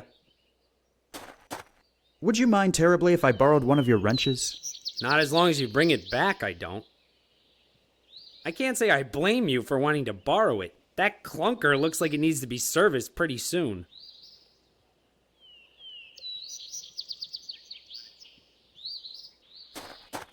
Think you might make use of this piece of wood? Now let me see. I think I can, yeah. If I shave off a bit of the side here, it'll work as a replacement for the missing chunk of rudder. Hey, thanks, mister. You really saved me some time here. Happy to help.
Welcome to the Dinner Key Marina, sir. Please let me know if I can be of any assistance.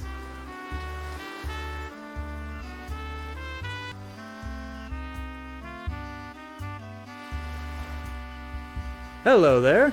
Fine day for it. What can I do for you?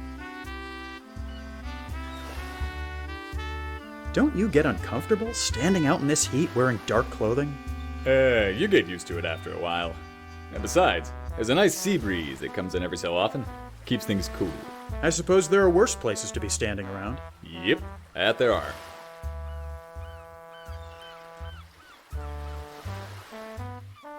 This marina doesn't seem to have many boats. Yes, well, hasn't been a commercial marina very long. It was taken over for naval operations during the war. But we're steadily getting more people coming in. My guess is people will be fighting for space within the next year or so. That's certainly an interesting contraption at the end of the dock there, isn't it? What, the hydroplane? Yes, it's definitely something to look at. It's been docked there for quite a while now. I actually can't remember seeing who brought it in. Shame, really. I'd like to ask the owner about it. Really quite a fascinating piece of machinery. I'll just be on my way. Have a nice day, sir.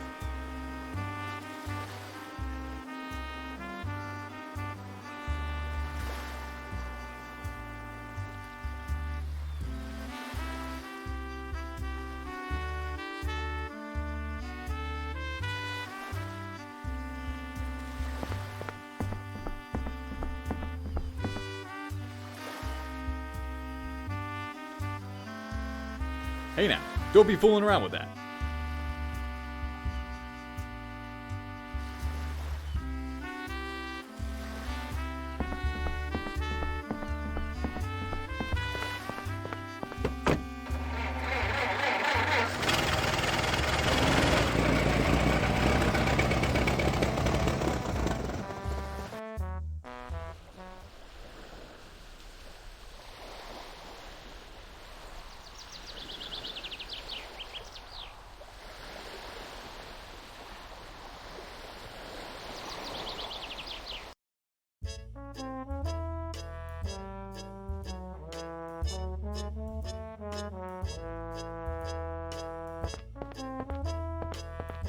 Hey, Bo.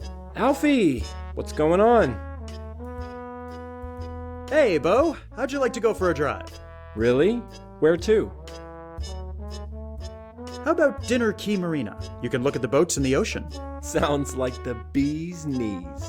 Let's go.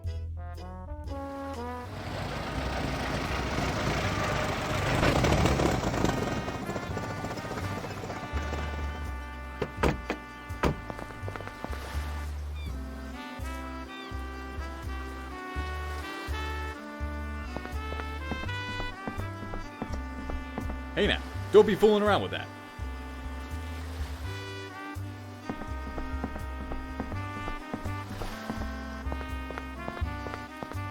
Bo, come over here. What is it? I need you to do me a favor and chat up the security guard. Tell him you own that hydroplane over there. What? Why? Just trust me. Oh, and if he starts asking you questions about it, just make something up. I get the feeling he isn't exactly the sharpest knife in the drawer. Okay, if you say so.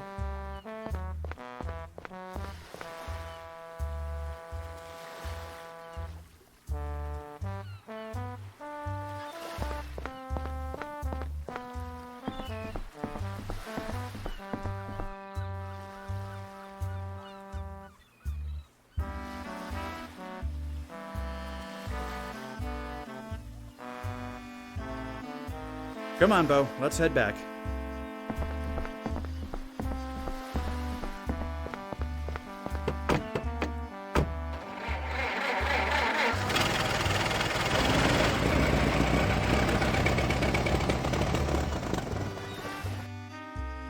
That was fun. I'm glad we made it back in one piece. Thanks for the ride, Alfie.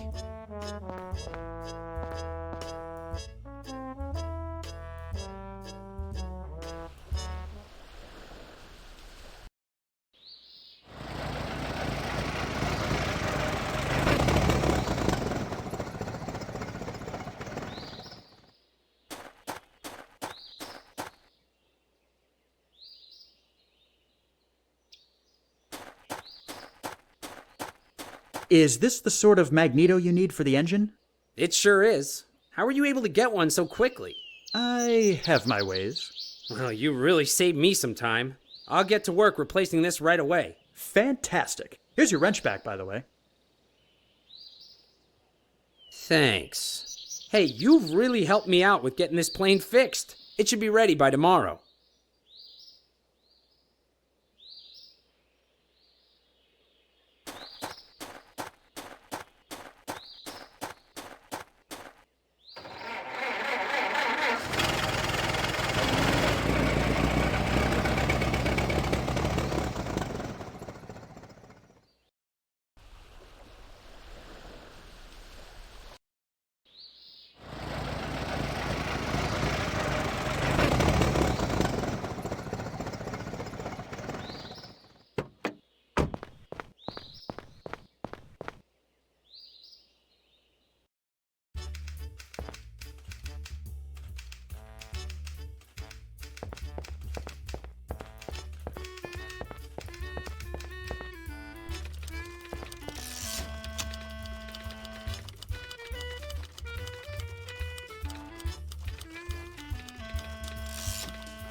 George? Yes, Alfie? I think there might be something wrong with the car you gave me. Oh? Has it given you any trouble? It just sort of makes this clunking noise sometimes. I was told it was in perfectly acceptable working order. Oh well, as long as it gets you around, you'll be all right. I think I may have found your spectacle. Wonderful. What is it? Mabel Cody's Flying Circus. She's a wing walker. Does all kinds of stunts, apparently. Sounds like a terrific find. Well done. There's just one thing. She and her husband require payment in advance. I see. How much? $50 for a 30-minute show. Reasonable enough, I suppose. You'll have to take the money out of our business account. Just head over to the Bank of Coral Gables and tell them I sent you to withdraw the money. That's all for now.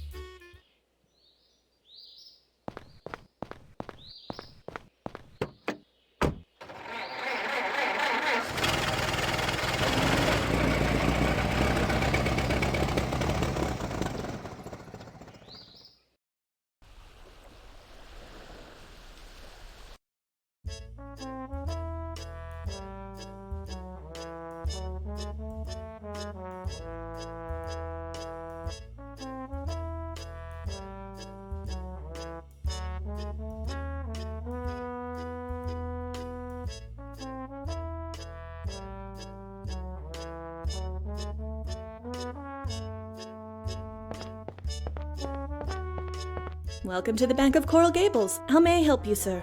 I need to withdraw some money. Thank you for banking with us, sir. Have a pleasant day. I'll try my best.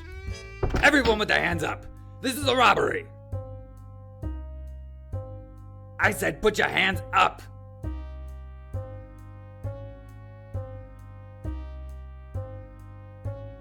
Now, just a minute. There's really no need for this. Shut up, Mac. Nobody asked you to talk. Just put your hands up and hand over the dough. Now, if you'll just listen for a moment. Well, what are you playing at, bucko? I ain't got time to chat. Just hand over your dough before the boys in blue get here, will ya?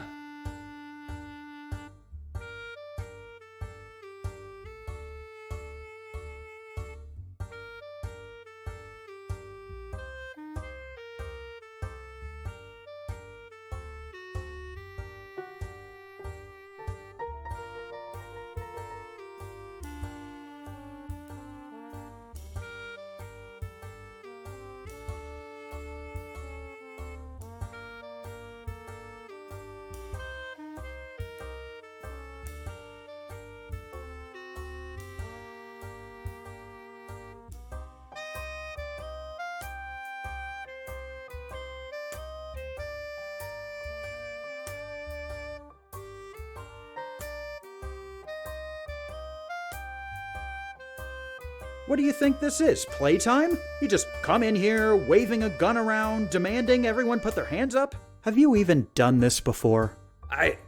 No, as a matter of fact, I haven't. But this ain't about my personal life. This is about you handing over your money.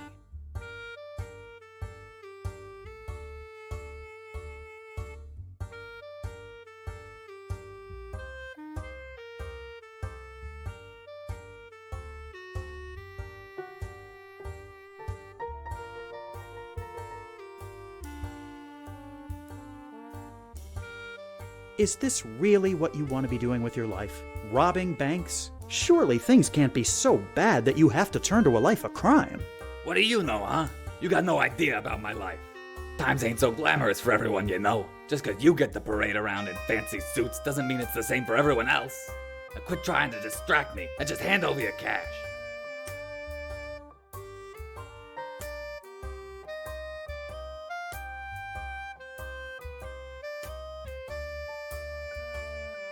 You know, I know lots of people. If you rob or shoot me, you're gonna have to answer to them. Oh yeah? Like who? Johnny the rat. Don't make me laugh. You're just some college boy in a fancy suit who don't know nothing from no one. Okay, enough talking. So, what's it gonna be? Okay, fine. I don't know what I was thinking coming in here, but there's gotta be another way. I'll leave you alone.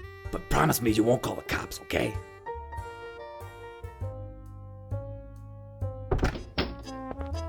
Not bad, Banks. I'm impressed. Finally, a newsworthy story. Real estate agent foils bank robbery. I may or may not include a pun on your last name. I haven't quite decided that yet. I'm just glad nobody got hurt. How are things going on the Gables project anyway? Not bad. In fact, you might want to come to the Granada airfield in a few days to see for yourself. Sounds like a plan. See you there, Banks.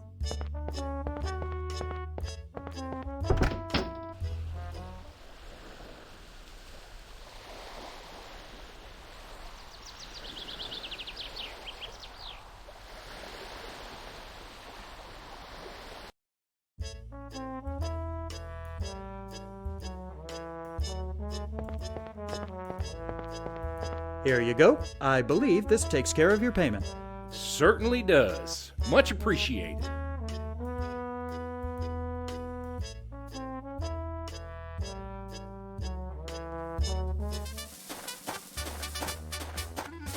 This is it. Are you ready? I think so, Flyboy. Are you kidding? I was born ready! Only thing is, we can't seem to find Dave. Who? The fellow who drives me over to the plane so I can climb on it. Quite a turnout today, Banks. Seems Merrick has got a lot riding on this little show. Feeling nervous? Nervous? Me?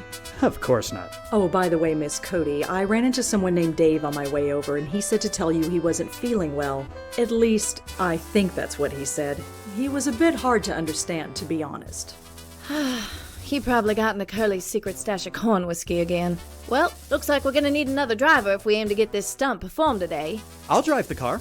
You sure? You ain't practiced with us before. How hard could it possibly be? Don't worry, Banks. With a pilot of my skill, this will be like shooting fish in a barrel. It will be, assuming you ain't one of those all hat and no cattle types. I have no idea what that's supposed to mean, but I'm sure this will all go down without a hitch. All right, let's get this done. We've got a crowd to impress. Okay, Banks, it's as simple as cow pie. All you gotta do is keep her steady and let Curly know when to lower the top. That'll signal Flyboy. When the plane comes, keep her at the right speed and position so I can climb up on it.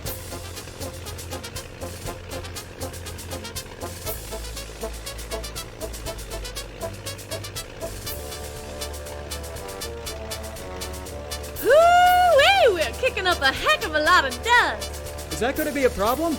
Nah, makes things more exciting, like a cattle stampede.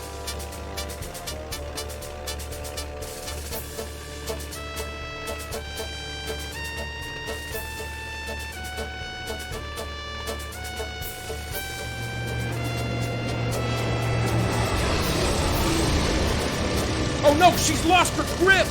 Banks, do something! I can't. She won't be able to climb up the ladder if she doesn't regain her footing! Oh, that was a close one. Now, let's try getting it right this time.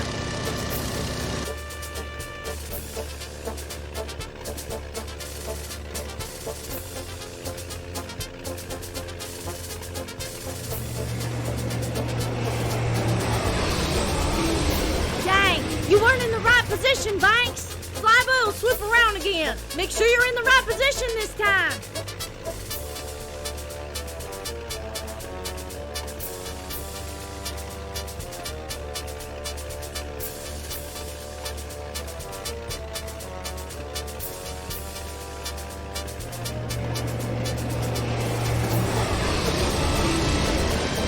Oh no, she's lost her grip! Banks, do something! I can't hold on much longer! She won't be able to climb up the ladder if she doesn't regain her footing! Oh, that was a close one. Now, let's try getting it right this time. Damn, we run out of... Okay, Banks, it's as simple as cat. When the plane...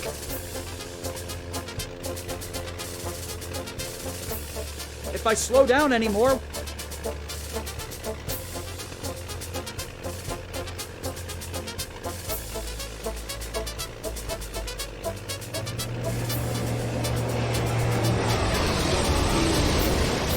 Oh no, she's lost... Banks! She won't... Going too fast, Banks. Trying to move the top... Mabel, Step on the car roof so you can get your footing back. Yee-haw! That did her! Thanks, Alfie!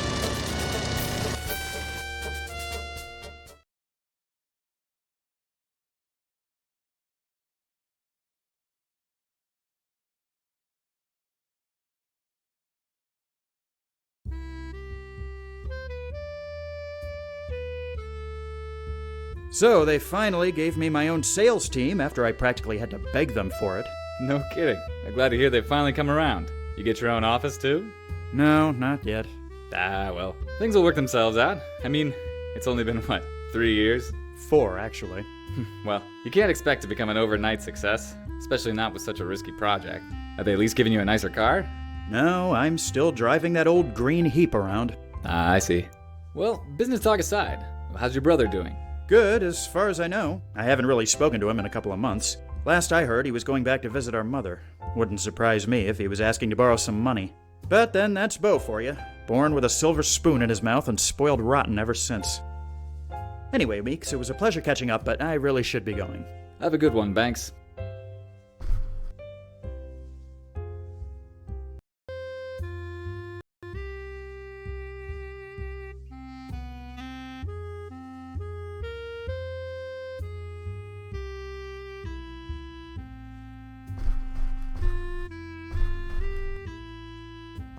Mr. Banks, a message came for you from Mr. Merrick. He said to meet him at his mother's home as soon as possible. Thank you, Morris.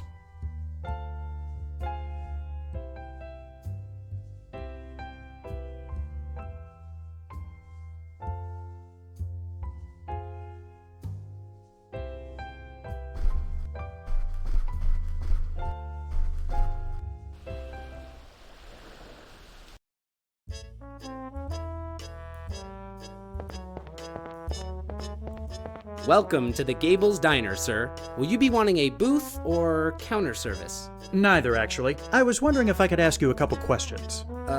Sure. I guess that'd be okay. I've never seen you before. Have you worked here long? It's coming up on my 6th month next week. Oh, I guess it's been longer than I thought since I've been by. Hold that thought. I'll be back.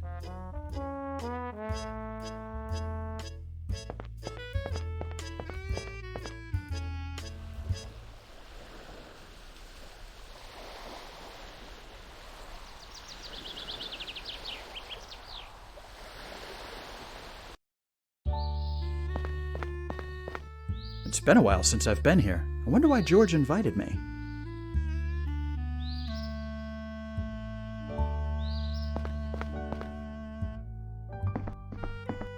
Hello, Alfie. Glad you could make it. Thanks for having me. It's great seeing you all, although I have to confess I'm a bit confused as to why I'm here. I'm glad to see he's managed to stay modest. It is one of his better qualities, Mother. I just wanted to say that over the past few years, you've been extremely valuable to us. Not only have you helped immensely with establishing Coral Gables, you've also managed to climb the ranks in the office in a relatively short amount of time. Oh, George, stop beating around the bush, would you? He knows what he's accomplished. What he's trying to say, Alfie, is that you're a man who can get things done. And as it happens, we need you for something very important. Yes. Thank you, Eunice.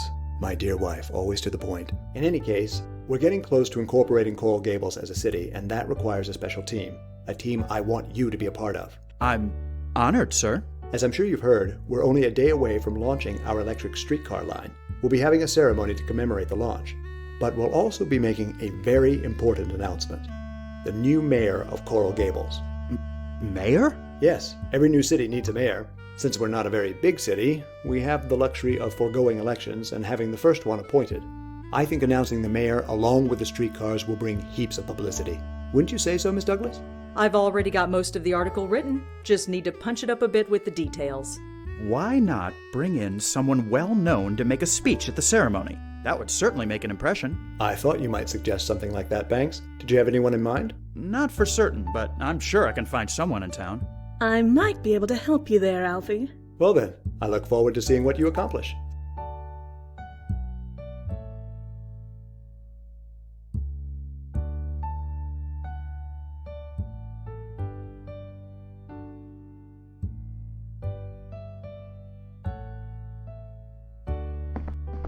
Good afternoon, Eunice. Good afternoon, Alfie. What's on your mind? How have you been? It's been a while since I last saw you. It really has been too long, Alfie. But I've been well, thank you. Mostly busy with the PTA at the school George built a couple of years ago. We should have these little gatherings more often. You know you're always welcome here. You're his wife. Surely George has let something slip about who's going to be mayor. Oh, Alfie, you know how George is about secrecy. Even if he had told me I couldn't say. Especially considering he's standing right over there. Hello. You'll find out along with the rest of us. Any insights on places I might be able to find someone well-known to speak at tomorrow's event? I haven't really been out much lately, but I've heard that the Venetian pool is drawing quite the crowd. It's a beautiful day. Why not go there and get some sun? You might meet someone interesting, too. I just might do that. Thanks. I'll speak to you later. Okay.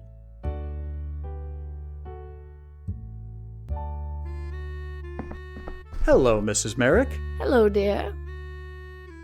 How have you been feeling? Just fine, thank you.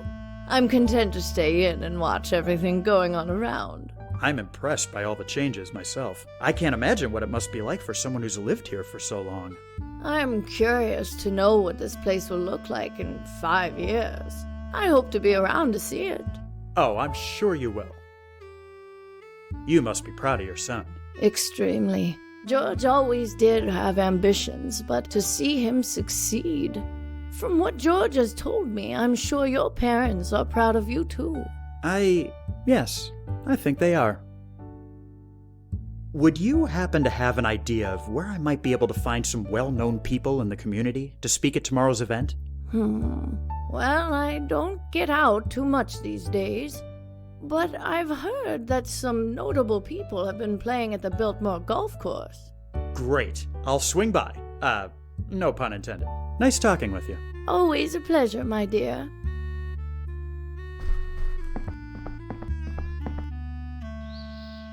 I just knew this hard work would all pay off. Oh, George, you sneaky old egg. Alfred Banks, first mayor of Coral Gables. If only you could see me now, Father.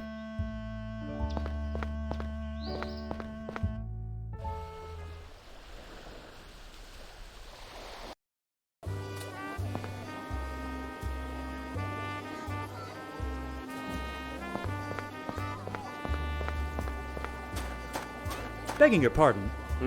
What is it, boy? I'm sorry to bother you, but you look incredibly familiar. Have we met? Depends. You're not a politician, are you? No. Didn't think so. You look too clean. I'm William Jennings Bryan. You may have heard of me if you've read a newspaper in the last 30 years. Of course. Pleasure to meet you, Mr. Bryan. My name's Alfie Banks. I work with George Merrick on the Coral Gables Development Project. I'm sure that's very exciting work, young man. You tell Mr. Merrick that this pool of his is quite enjoyable. Could I be bold enough to ask you for a huge favor? I'd say that is fairly bold, seeing as we've just met, but boldness is a quality I admire. Ask away. The thing is, Mr. Merrick is having a ceremony tomorrow to unveil the new line of streetcars, and I think it would be an asset to have someone as famous as you there to give a speech. Not interested. Streetcars are just the cousins of railroads. I don't quite follow. Now is not the time for a debate, son. Suffice it to say that the corporations running the streetcars don't represent the interests of the common man. And I very much care about the interests of the common man. So you'll understand if I politely decline your proposal. If I'm not mistaken, you're quite the advocate of prohibition, aren't you? You bet your buttons I am. These freewheeling wets must be going through a tough time, not having been able to drink in all these years. I was having a conversation with one just last week. He was complaining about limiting freedoms by not allowing the enjoyment of alcohol. Do you know what I said to him? I said, well, if you need it so much, why don't you just call up your pal, Charles Darwin, and have him evolve you an extra hand to slap yourself in the face? Ha! You should have seen the look on him. I love throwing their ridiculous rhetoric back in their faces. Mr. Bryan, if you would just listen a moment, I think I can show you that speaking at the event won't be such a terrible thing. Well, the least I can do is offer you the courtesy of my ears. Have at it, boy. Right. You think I should speak at this rally sponsored by the Streetcar Corporation. I eagerly await your reasoning.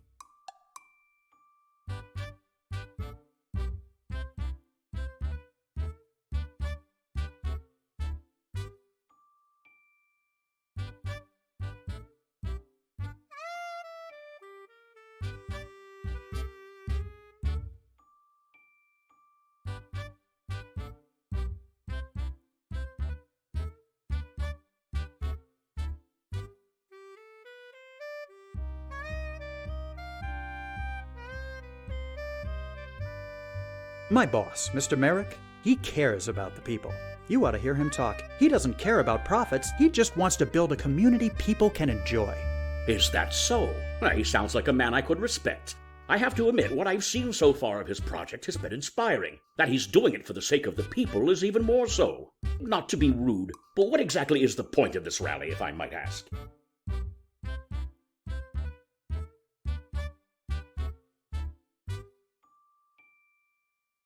We're trying to let the community know what the Gables has to offer. It's merely to benefit those who don't know about it and may be interested in moving there.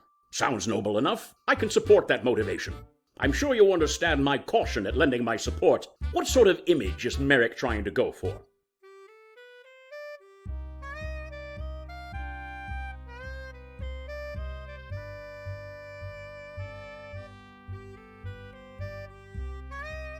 He's focusing on the allure of the climate. Coral Gables is a tropical paradise. Tropical paradise? Is he trying to make his own version of Havana? Because all they do down there is drink and gamble and engage in all sorts of debauchery. No, sir, I am not interested in that. Listen, Mr. Bryan, I'm not going to take up much more of your day. I just want you to consider my offer one last time.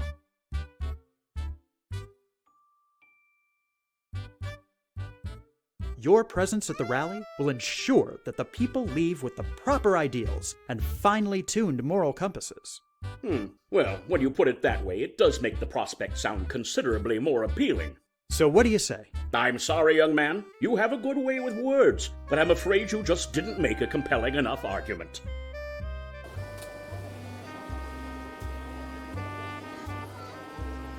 Begging your pardon. What is it, boy? Some weather we're having, isn't it? Hot as blazes, but my doctor told me I needed to move south for my health. Aren't you uncomfortable lying out here in a full black suit? We all need to make sacrifices in life, young man. In any case, I have removed my socks and shoes, which helps. The pool is kind enough to provide lockers. Not having to carry around my personal possessions is quite helpful. I'll let you get back to your sunbathing. Appreciate it.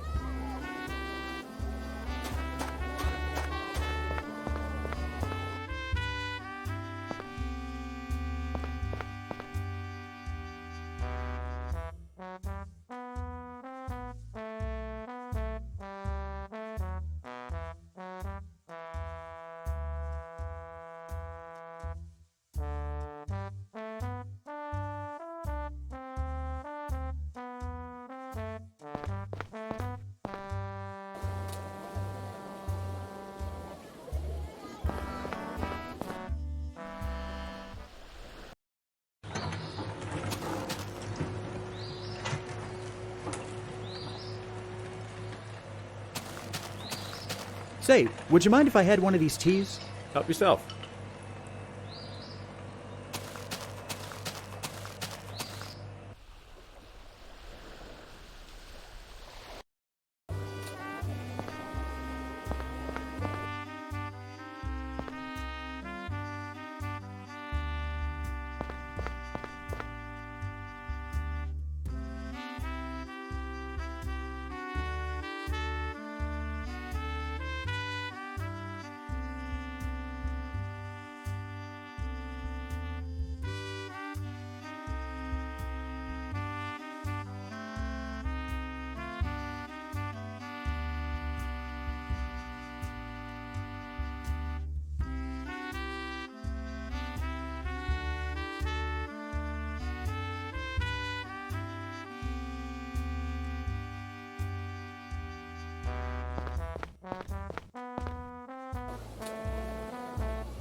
Begging your pardon. What is it, boy? I thought you might be interested to know that Jeremiah Miller will be speaking at tomorrow's dedication ceremony for Coral Gables. What? Miller? I thought that booze hound had been disgraced out of office a few years back. Apparently not. He's the main speaker. Well, not if I have anything to say about it. You tell Merrick that I'll be the one giving the speech tomorrow. I'm not letting his community be tainted from the get-go. I'll be sure to pass on the message. I'll let you get back to your sunbathing. Appreciate it.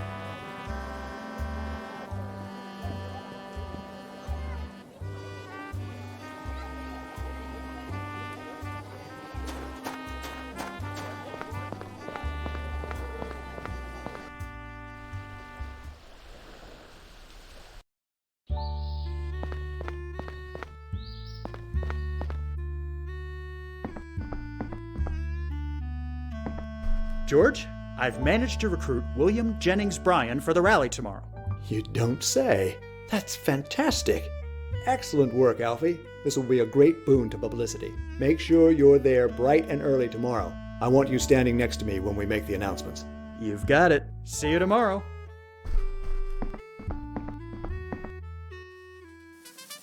And so you can all look forward to a bright future in this, the City Beautiful.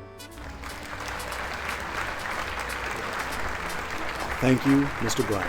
May I say it's been an honor and a privilege to have you here with us today. Now then, ladies and gentlemen, before we conclude and launch our fleet of streetcars, bringing Coral Gables into the modern age, there's one more matter to attend to. I want to take this opportunity to thank Alfie Banks. Without his hard work, Coral Gables wouldn't even be close to where it is today. Which brings me to the last order of business. As you all know, we have been incorporated as a city, and every city deserves a mayor. So without further ado, it gives me great pleasure to announce the first mayor of the city of Coral Gables. Edward Doc Dammers.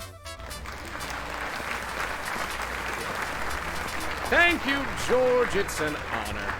People of Coral Gables, allow me to express my excitement at this wonderful opportunity. As your mayor, I guarantee a standard of living like no other. Would you excuse me?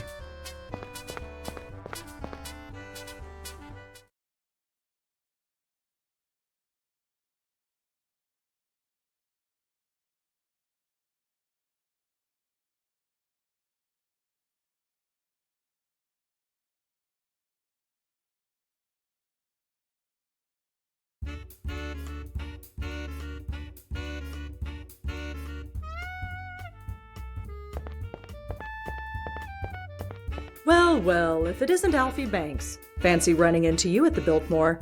I thought you'd picked up and gone back to New York. Where have you been?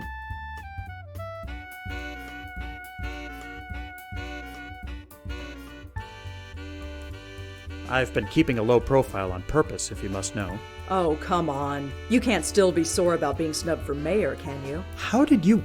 I'm a journalist, Banks. It's my job to notice things. It's been over a year. Can't you let it go? It's just, I feel like all the work I've put in over the past few years has meant nothing. Honestly, what do I have to show for it? I came down here to restore my family name, to honor my father's legacy. And instead, I've just been going around running errands like a fool. I'm gonna let you in on a little secret, Banks. If you're looking for a pat on the back every time you make a sale, Merrick's outfit might not be for you. Not to say he's ungrateful, he's just extremely focused and he knows how to take advantage of his resources. Take advantage is right. Anyway, I hate to put a damper on your pity party, but I came here tonight as a reporter, and I think you ought to know there's a big storm headed this way. What? Yep, they're saying it's going to be a pretty big hurricane. You might want to get home while you still have one. I'm sure they're just exaggerating. Wouldn't they have said something sooner? Weather's not easy to predict. Well, I appreciate the warning, but I'm sure things will be fine. Suit yourself. I'm going to notify the people in charge of this party. I guess she has a point. No reason to stick around here moping. I'd better get home.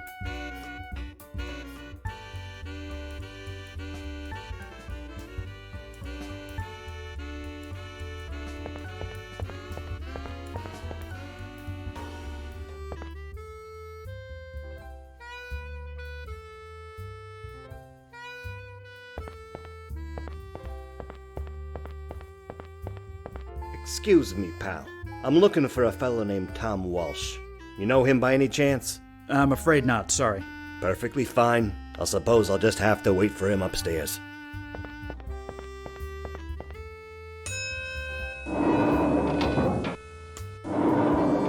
Haven't I seen that face somewhere before?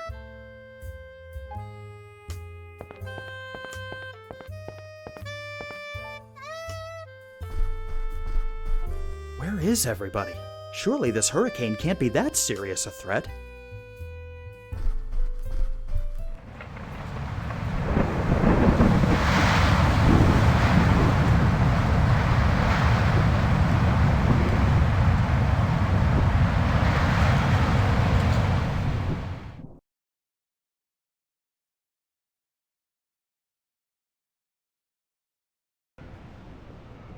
Gentlemen, thank you for meeting me here. I realize this hurricane has dealt a significant blow to our operations, but don't be alarmed. As you can see, our old sales office withstood much of the hurricane's damage, much like the city of Coral Gables itself. Things may be bad around the rest of Miami, but we will come back from this. In the past week, I've sent letters to our landowners assuring them that we've taken minimal damage. Coral Gables will rise from the ashes like a great phoenix. Let's carry on as usual. We have a lot of catching up to do. Alfie, before you go, could I speak with you a moment? I need a rather large favor from you. You don't say. What might that be? I've been hearing some worrying rumors concerning the Biltmore Hotel. What sort of rumors? It's no secret that organized crime has seen a spike lately, but I never thought it would reach us.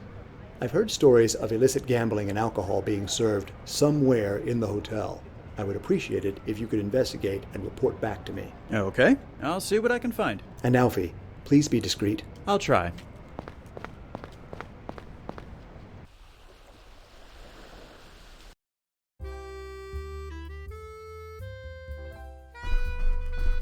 Excuse me. How may I help you, sir? Don't I know you from the Hotel Belmont on Flagler Street? Yes, I used to work there a few years ago. I thought so. That was the first place I stayed when I got here. Things certainly seem to have changed for the both of us since then. It does seem that way, sir.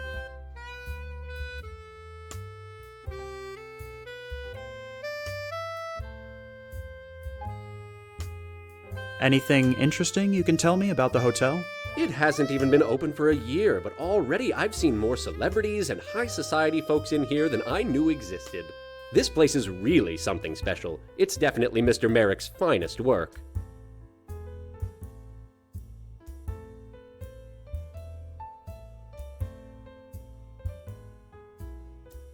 You don't happen to have noticed any strange goings-on lately, have you? I'm not quite sure I follow. What do you mean exactly? I'm thinking of certain activities which are best kept behind closed doors. I'm sure I have no idea what you're talking about, sir. And if I can offer a bit of advice, I don't think you should be asking these sorts of questions. Did the hurricane cause much damage to the hotel? Luckily, no. It knocked over a few trees, but no major structural damage. The hotel I used to work at downtown, though, oh, that got completely destroyed. That's a real shame. I'll say. Would have been more so if I'd still been working there. I'll let you get back to work. Yes, sir. Now, you look like a knowledgeable sort. No reason to keep all that information to yourself, is there? How about you let slip just a little bit, and I'll be on my way. Nobody will be the wiser. I don't know anything for certain, but you might want to have a look on the 13th floor. Now please, go away and don't talk to me about it anymore. Fine. That wasn't so hard, was it?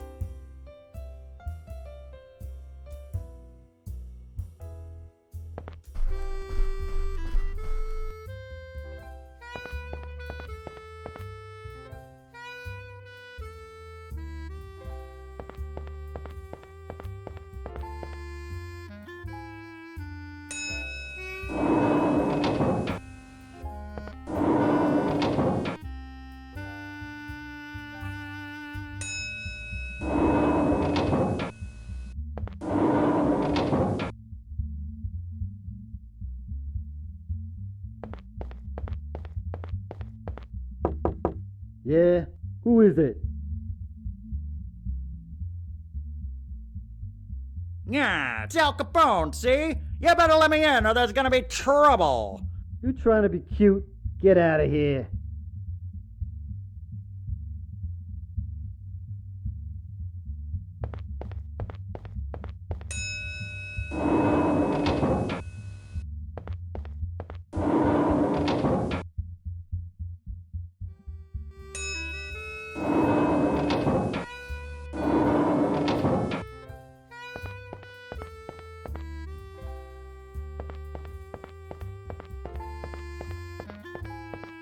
Christ, Jimmy, could you maybe try looking any more obvious? So all I gotta do is knock and tell him I'm there for Fatty's party. Great. Thanks for the heads up. I'll see you upstairs.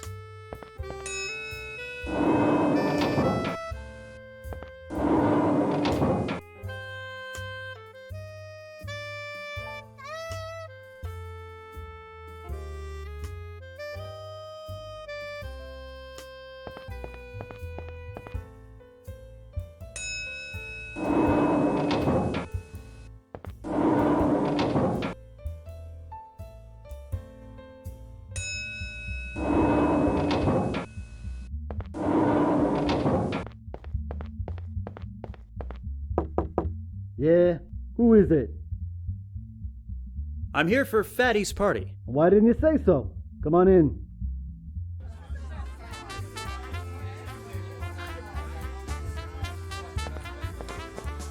Say, would you happen to know where I can find this Fatty character? Mr. Walsh rarely mingles with his guests. The only way you can see him is if you're a VIP. A VIP, huh? Well, thanks for the information.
Well, well, who do we have here?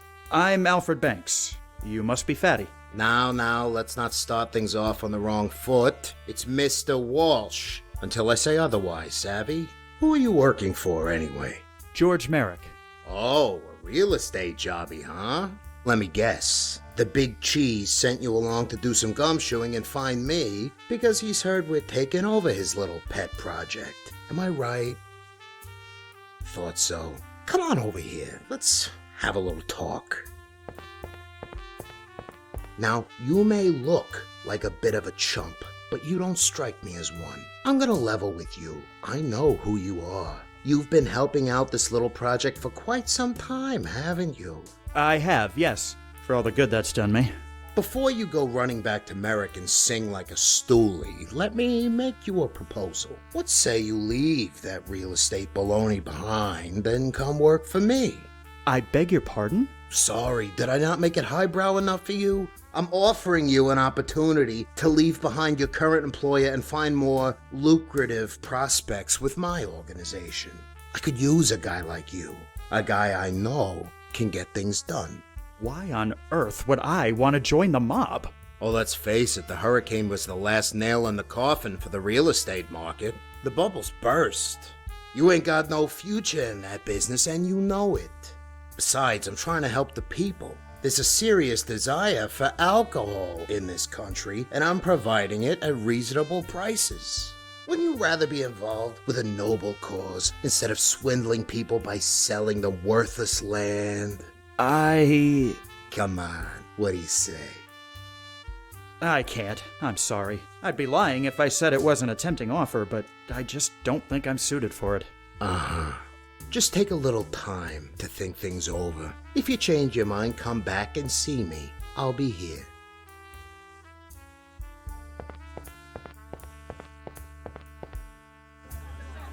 Join the mob. Really, just who does he think I am?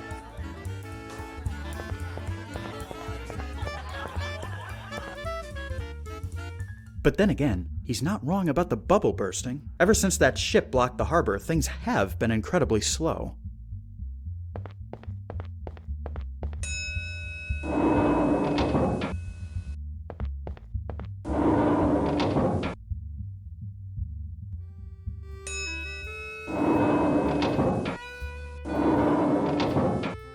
Working for George hasn't really gotten that bad, has it? Sure, I didn't get to be mayor, but there's always the next term, right?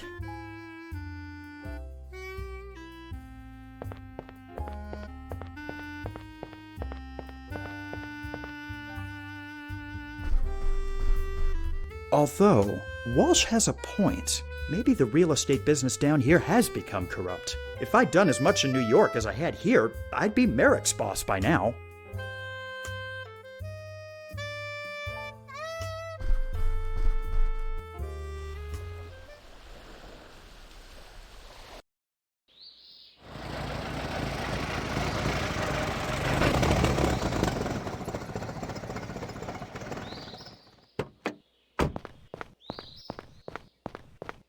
Okay, so I'll go in and just let him know there's a speakeasy on the 13th floor. He has to give me some kind of promotion for risking my safety.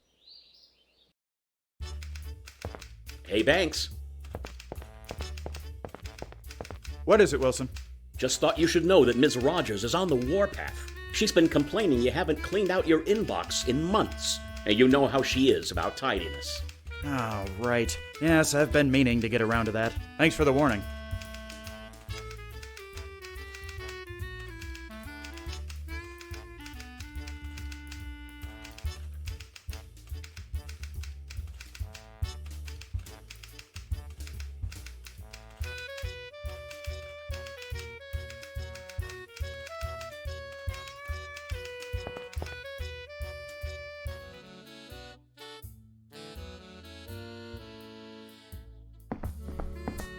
Well, would you look at what the cat dragged in?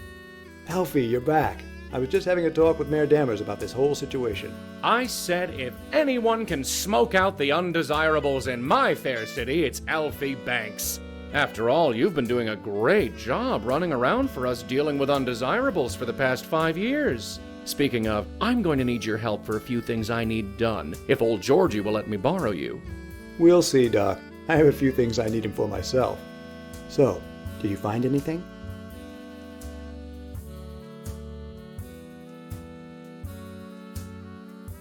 You were right. I found a speakeasy operating out of the 13th floor.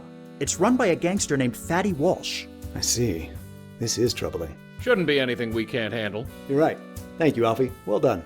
Is that it? For now, yes. We have to talk about this for a little while, but come back later. I've got a few things for you to do. Yes, as do I. Sure, I'll come back.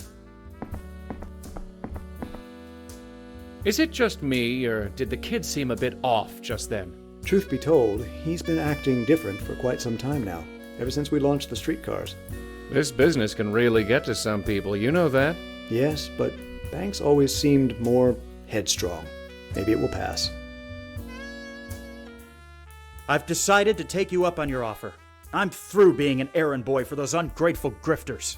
Excellent. I knew you'd see reason. You won't regret this, I can guarantee it. Now, I'm not gonna lie to you, kid. You're gonna be doing a lot of running around for me, too. But the difference is here, we take care of our own. So, what am I meant to be doing exactly? I'm not going to have to kill anyone, am I? Relax, kid. It's not all murder and mayhem with us. Only when people step out of line. Now, it just so happens I've got a need for someone of your particular skill set. There's a bakery downtown called The Road. Seems kinda hinky. I'm pretty sure they're running a speakeasy behind my back.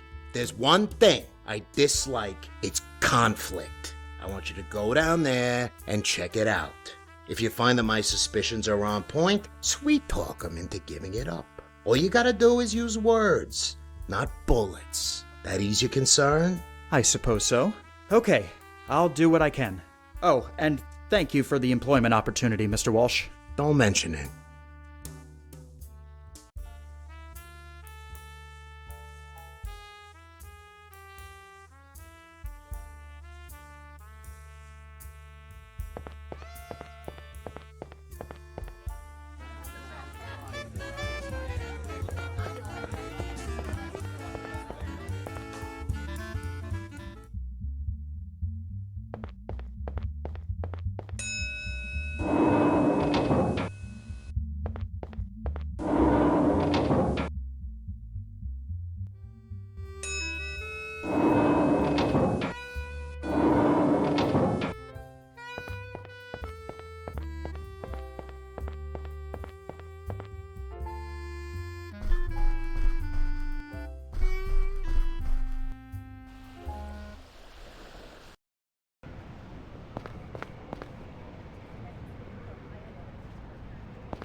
Hello, dear. Welcome to the Road Bakery. Let me know if there's anything that strikes your fancy. Pardon me. What can I do for you, dearie? Have you been open long? I've been living here for 5 years and I've never noticed this place before. Oh, we've been around for quite some time. We're just in a different location. This place used to be a bar, you see. When they outlawed alcohol, we moved in on account of it being such a prime piece of real estate. I don't doubt it was. That's my line of work, actually. Or, I guess it used to be anyway. How nice, dear. Did the hurricane cause you much damage? Thankfully, no, not too much. My husband was able to make repairs and get us open again. But there was quite a scene just a few blocks from here.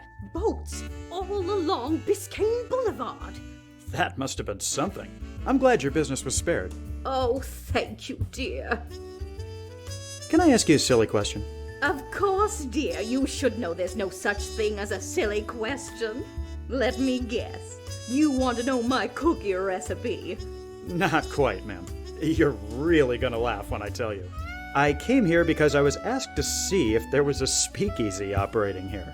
A speakeasy? Here? Oh. I know, I told you you'd laugh. Oh, who on earth would think this was a speakeasy? Oh, I'm sure nobody you've heard of, just my boss. His name's Tom Walsh, but they call him Fatty. Maybe that's why he was so interested in a bakery.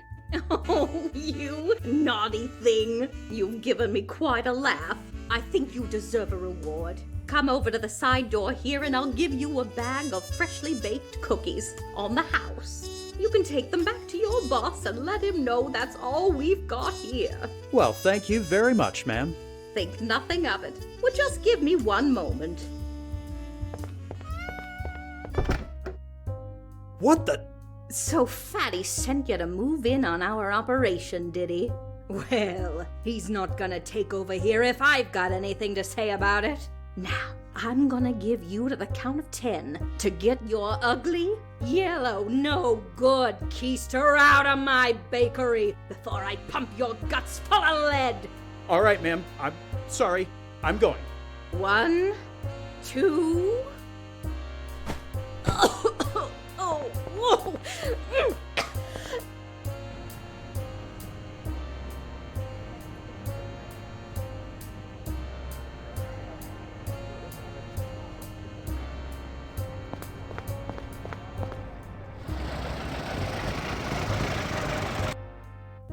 Back already? What did you find? You were right. There's definitely something going on in that place. And did you manage to set things straight? I couldn't very well do much with a Tommy gun being waved in my face. I just barely made it out of there in one piece. Disappointing. I was hoping it wouldn't come down to that. Well, you did what you could. It ain't gonna be your concern anymore. In fact, I got something else for you. There's some local businesses in town that ain't paid up for their hooch. I need you to go put the screws on them. Are you sure I'm the right person for this job? My specialty is persuasion, not intimidation. Well, of course I know that. That's why you're gonna smooth talk 'em out of their dough. If that don't work, I got a backup plan. Butch here is gonna keep you company in case you meet any trouble. How you doing? I guess that'll do. So make your way over to the Alhambra drugstore, the Gables Administration Building, and Beauregard's Diner. Did you say Beauregard's Diner? Yeah, used to be the Gables Diner, but some upstart kid bought it a few months back and hasn't honored the previous contract. Now enough with the yap. Go do what you gotta do.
Just a minute.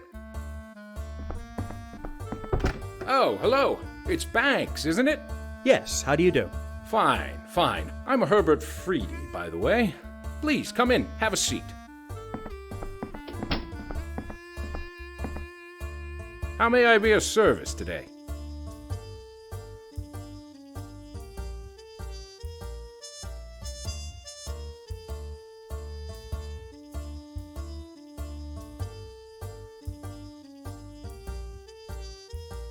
Butch, could you see about getting this guy out of the office for a few minutes? I need to have a look around. Sure thing. Hey, Rughead, let's step outside for a minute. I beg your pardon? I need to talk to you in private. Outside. Now. Yes. Yes, of course. Not a problem. Let's just step outside the door here.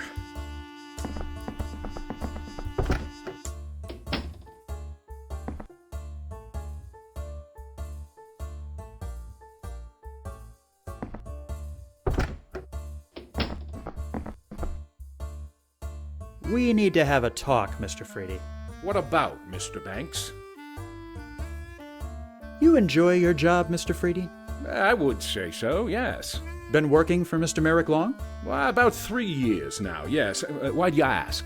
I'm just a bit interested in how you got such a high-ranking position in such a short amount of time. I'm not sure what you're implying, young man, but I can assure you my credentials are what got me here, nothing else. That's good to know. We're here on behalf of Fatty Walsh. Do you know him? Fatty Walsh? Oh, God. Oh, God. Listen, please, listen to me. I'm in a difficult position right now. I've tried to stop drinking, believe me. It's put me in terrible debt. Just terrible. I thought I could just stop cold turkey, but I'm too weak. Please, I'm begging you, tell Mr. Walsh I'll get him his money soon, but I can't go on like this. I just can't. Now, Mr. Freedy, I think we can all come out of this winners if you just listen to me. Oh, okay.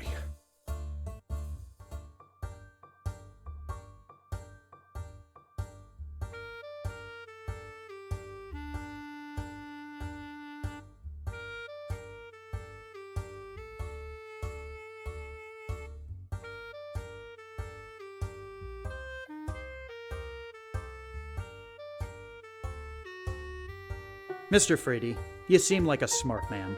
You don't want to get hurt, I don't want you to get hurt. So I suggest you cooperate with us. Now, wait a minute. Who said anything about getting hurt? We don't need to make a mountain out of a molehill. Just tell me what it is you want. Fatty Walsh doesn't like being stiffed. We're here to collect in blood. What? Surely you're joking. I'm just a little behind on my liquor payments. Fatty wouldn't go to such extreme measures, would he?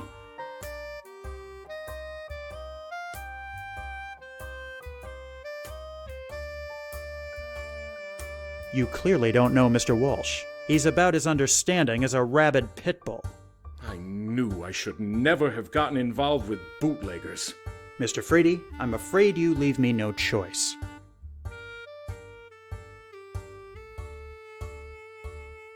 If you don't pay Mr. Walsh his money, you're going to end up at the bottom of Biscayne Bay wearing cement shoes. You wouldn't dare! I'm too important in this community to be murdered in cold blood! So what's it going to be, Freedy? Fine. Tell Mr. Walsh he'll get his money by the end of the day. I hope you're proud of yourself, Banks. You certainly have a bright future ahead of you as a common thug. Compliment accepted, Mr. Freedy.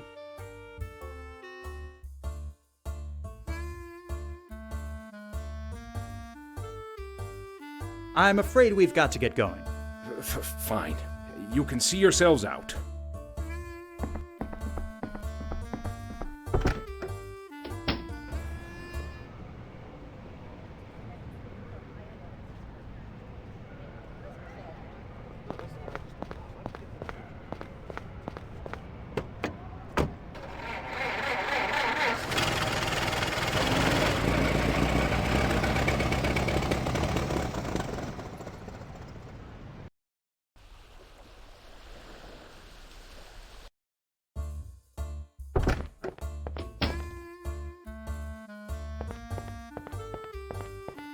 Welcome to the Alhambra drugstore, young man. How may I help you? How are you doing today, sir? Fine. Thank you for asking. This is quite the drugstore you have here. Well, we try and provide the best service to the customers. Do you have many? Yes, we have a fair few. So, business is good? Making a decent living? Yes, I would say so. Are you perhaps thinking of a career in pharmaceuticals? No, just asking. I'm looking for the owner of this drugstore. Was there something in particular you needed? I have an important business matter to discuss. I see. Would you like me to pass a message along to him? Yes, please. Tell him it's in regards to a debt owed to Mr. Walsh. Ah, yes, of course. I'll be sure to tell him as soon as he comes in. Any idea when that'll be? We don't mind waiting. Hard to say, really. It might be later this afternoon or tomorrow. He has a few other stores, though. Maybe you could go check there? Maybe we will. Butch? Yeah? Think it's worth the trouble of trying to smoke this guy out from his other stores? Your call. I'm not too sure what he even looks like. Although I have a feeling he might just have run out the back exit. Horse feathers! Go get the car and try heading him off. I'll get after him on foot. You sure about that? He's an old man. How much trouble could it be to catch up to him? Now let's quit wasting time and get after him.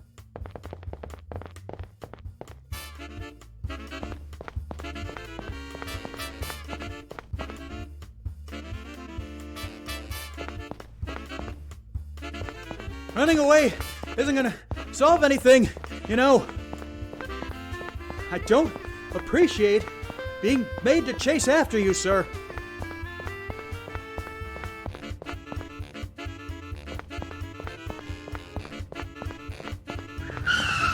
Damn it, he got away. You couldn't keep up with the old guy? He's a lot quicker than he looks. Let's get out of here. Maybe he'll come back to the store later.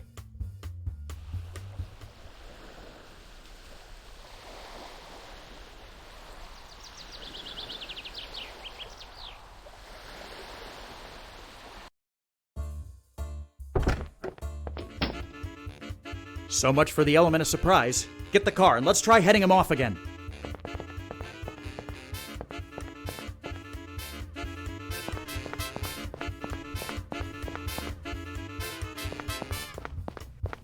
Come!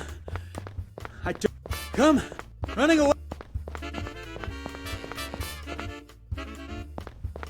Come!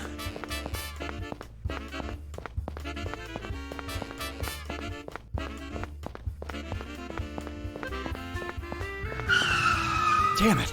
He got... You couldn't... He's a lot... Let's get out of...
So much for the element of surprise. Get the car.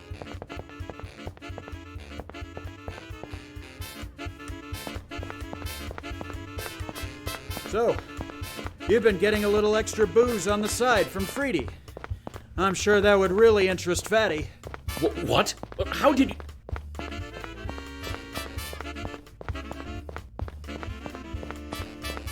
I don't appreciate being made to chase after you, sir.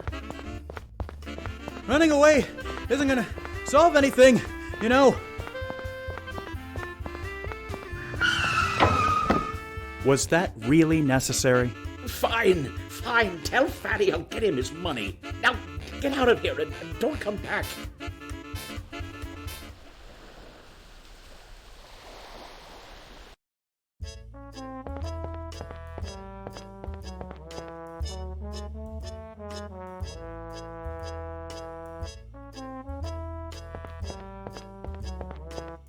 Welcome to Beauregard's Diner, sir. Will you be wanting a booth or counter service? Neither, actually. I was wondering if I could ask you a couple questions. Sure. I guess that'd be okay. I'd like to speak to the owner. Is he in? He's in the back, but he's really busy. I'm sure he is, but it's rather urgent that I speak to him. Like I said, he's busy. Tell him his brother Alfie needs to talk to him. Now. Well, this just got interesting. Okay, just give me a minute. I'll go get him. What's this about? Good to see you too, Bo. Oh, don't give me that baloney. How many times have I seen you in the past 4 years? 2? 3? I know you're a fancy real estate big shot now, but you could at least have the common courtesy to keep in touch with your own brother. Yes, I know. I've been a real chump lately, and I'm sorry. But I need you to listen to me for a minute. There's some serious matters we need to discuss. Fine, I'm listening. When did you buy this place? 6 months ago. I assume you'd have gotten one of the several messages I left you about it? I must have gotten them mixed up with some other documents. Did the hurricane cause you any problems? Oh, please. Now of all times is when you decide to show some concern? I know you didn't come here just to talk about that. So what's this really about? Are you familiar with someone who goes by the name Fatty Walsh? Walsh? I think I got a note from someone named Walsh shortly after I bought the diner. Did you read it? No. I started to, but it seemed like some nonsense intended for the previous owner, so I got rid of it.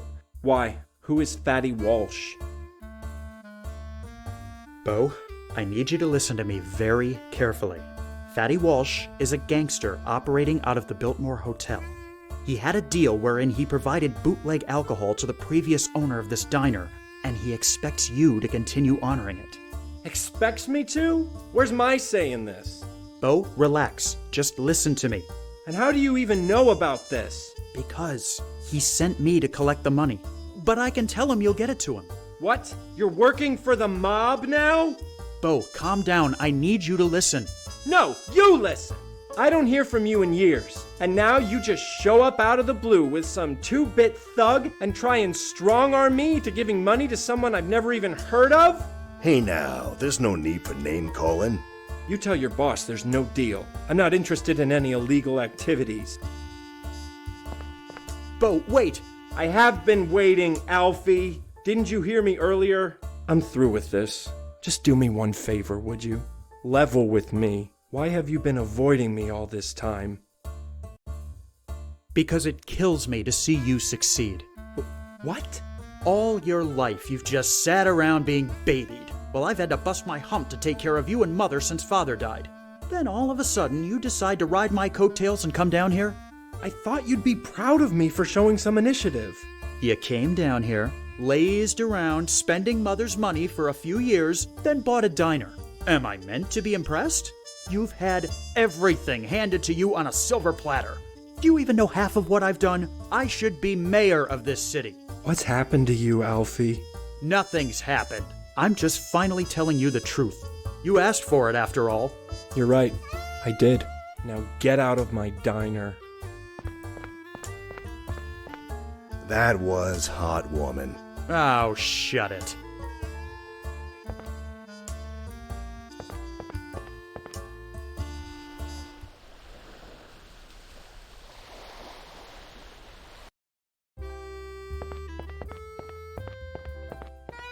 I have to say, that went smoother than I'd expected. You're not a bad partner, Butch. Thanks. You ain't so bad yourself. Alfie, there you are. Thank goodness I found you. Maybe you can help me understand what's going on. I've just spoken with Mr. Freedy at the administration office, and he told me that you and another man had harassed him. Why on earth would he say such a thing? Because we had to convince him to pay for the alcohol he's been getting from Fatty Walsh. You what? Do you mean to say you're working for that gangster? Yes, I am.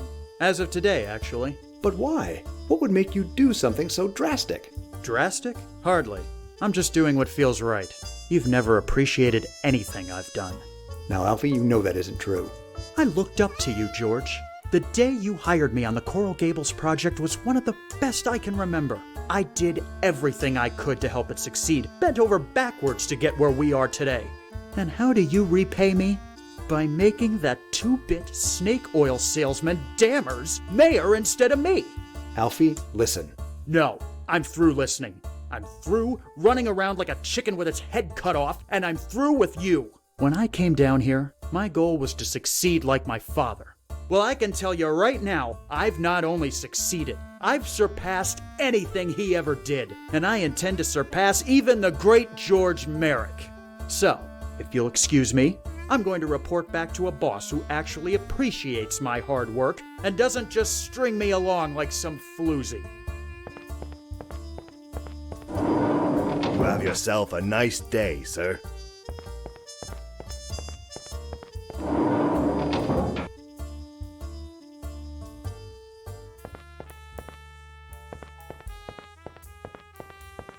So, how'd it go? The drugstore owner and Freedy will have your money by tonight.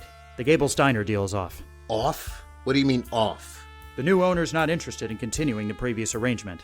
A teetotaler running a diner. Go figure. Well, at least you got the other two to pay. Nice job, kid. I gotta confess, I had my doubts for a while, but you've done good. Welcome to our little family, Banks. You're gonna fit in just fine.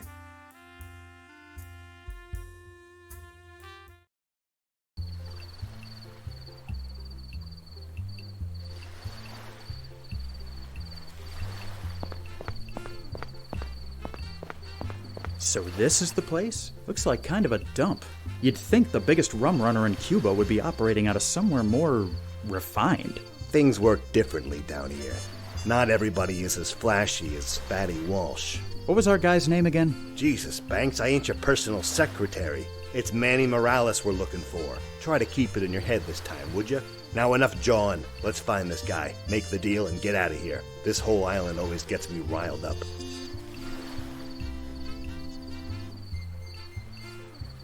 Butch, let's talk a minute. What is it? You okay? You seem a bit more on edge than usual. I told you, Havana and I got some history that ain't so great. Care to elaborate? Not particularly. Look, I'll be fine. Once we finish, I'll just pop another sedative for the flight home and everything will be swell. You mentioned you got sedatives? Could I have one? Do I look like some kind of dope peddler to you? No, I just thought having one might come in handy. Planning on slipping someone a Mickey, are you? Okay, I'm not gonna judge. Knock yourself out. That isn't quite my plan, but thanks. You know anything else about this Morales guy? I've heard the boss mention him a couple of times, but aside from what I already told you, nothing. Do you think he knows we're coming? Guess we'll find out, won't we? Why does everything we do have to be so opaque? Because if you go shouting your business from the rooftops, there's a good chance you'll wind up getting clipped. Let's get back to it.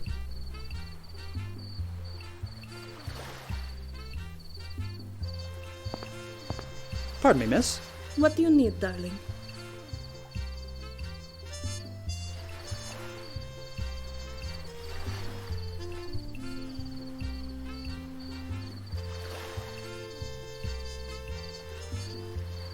May I ask what it is you're waiting for out here? Clients? Clients? What's your business exactly? Oh, you Yankees are so cute. She's a streetwalker, kid. Surprised you couldn't tell from a mile away. Oh, I see. You got any plans for tonight?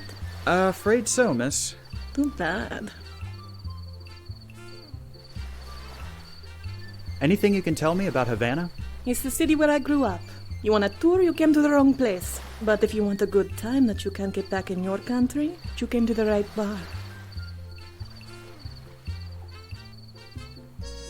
Do you happen to know Manny Morales? Who is asking? I don't think you need to know those details, young lady. Suffice to say, we're here on business from Miami. I see. I didn't think you looked like a regular tourist. You're here to make a deal on rum, aren't you? How did you... You and your friend talk very loudly. Mr. Morales' office is behind the side door inside the bar, but he won't just let you in. He's very paranoid. You must give a password if you're going to get inside. And do you know this password? I might even be able to tell you what it is, for the right price.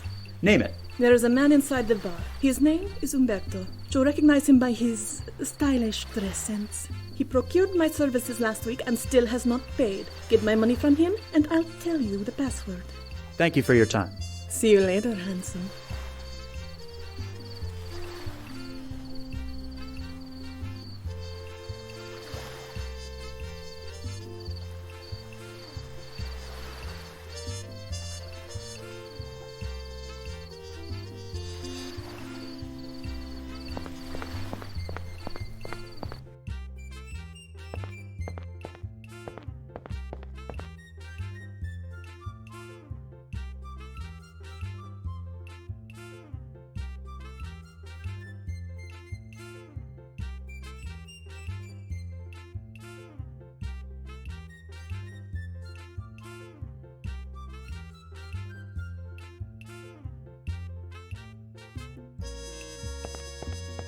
Mind if I join you for a moment? Not at all. Please, have a seat. The name's Alfie Banks, by the way. Humberto Suarez. Pleasure to meet you, Mr. Banks.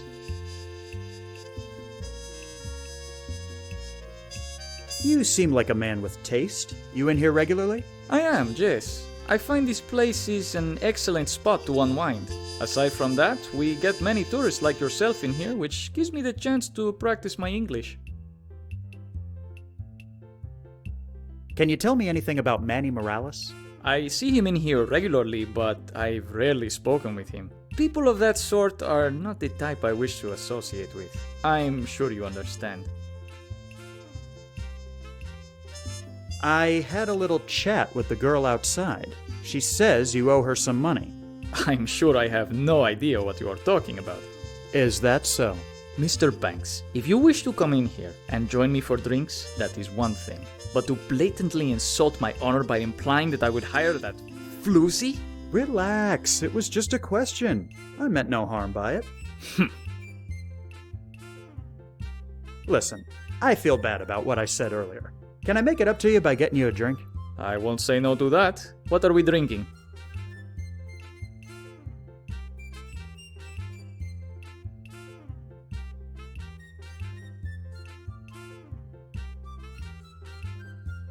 Some whiskey, perhaps. An interesting choice. Arturo, try me those whiskeys.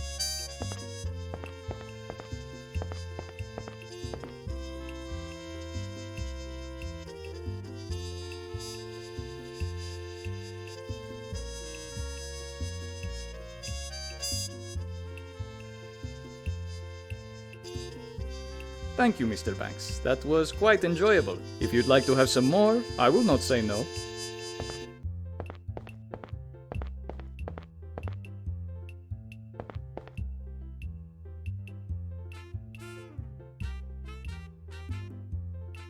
Butch, let's talk a minute.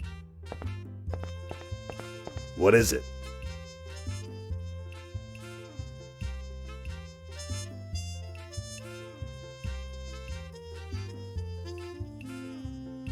Could you deal with Humberto? He's not very cooperative. Sorry, kid, but this ain't the USA. I'm not much for starting international incidents just for the hell of it. I'm not getting my hands dirty here unless I absolutely have to. Butch, I need you to help me out with a distraction. What do you need me to do? Get Humberto's attention while I'm sitting at the table. I'll give you the signal when I'm ready. Okay, I'll be waiting. Let's get back to it.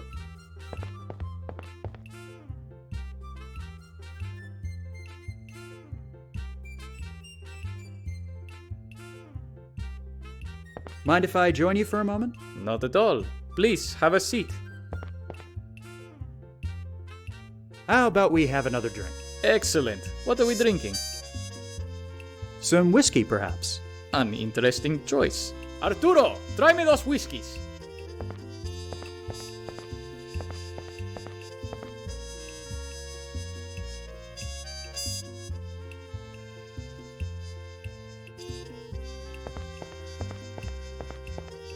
Excuse me, do you speak-o the English? I want el drinko, pronto. Really? Such rudeness.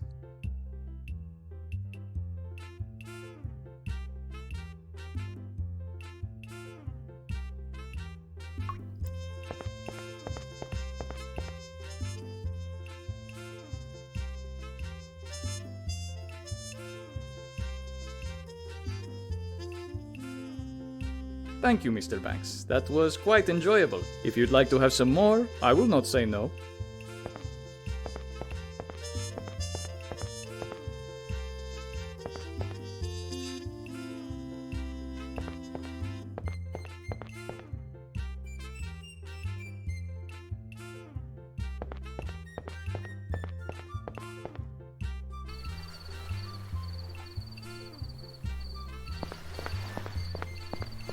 This is what Umberto was carrying. I hope it's enough to settle his debt. It will have to do. If you want to get in to see Morales, just knock on the door and tell whoever opens the slot that Rosalinda sent you. Got it. Thank you.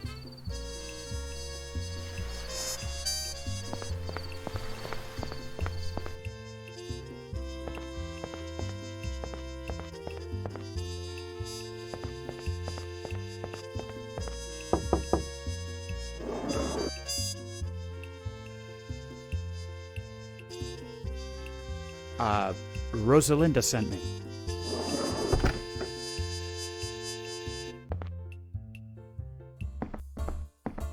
Well, this don't look so good. What the hell happened here? Looks like our friend got himself a bad case of lead poisoning. He doesn't look like he's been dead very long, but I didn't hear any shots. Something ain't right here. This has setup written all over it. I'll have a look around, see if I can find anything that might tell us more.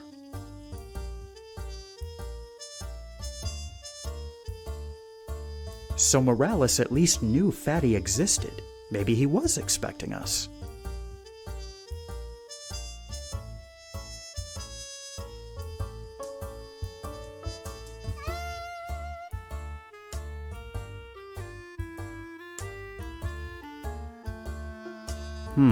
These windows are the only other possible way out of here, and they're both locked.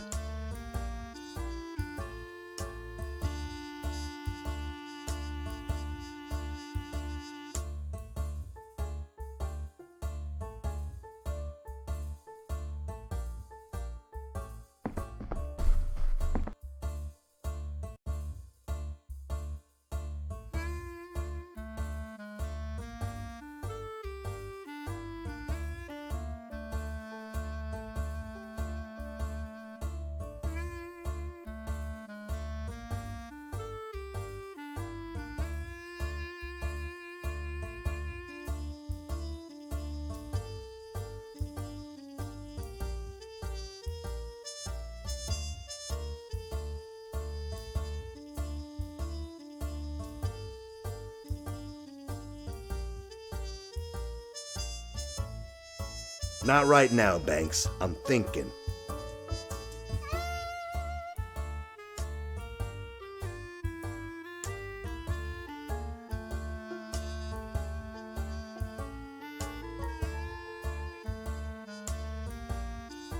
Someone beat us to the punch, it seems. So Morales was meeting with someone already, even though he knew about Fatty. Wait a minute. Butch, we've been so wrapped up in figuring out what happened that we forgot the most obvious question. If Morales was already dead when we got here, then who opened the door? Gentlemen, I'm sorry to have to tell you this, but the Havana rum running trade is currently under new management. Who the hell are you supposed to be? I'm the new boss. Same as the old boss, I'd wager. Be quiet, Yankee. Why did you kill Morales?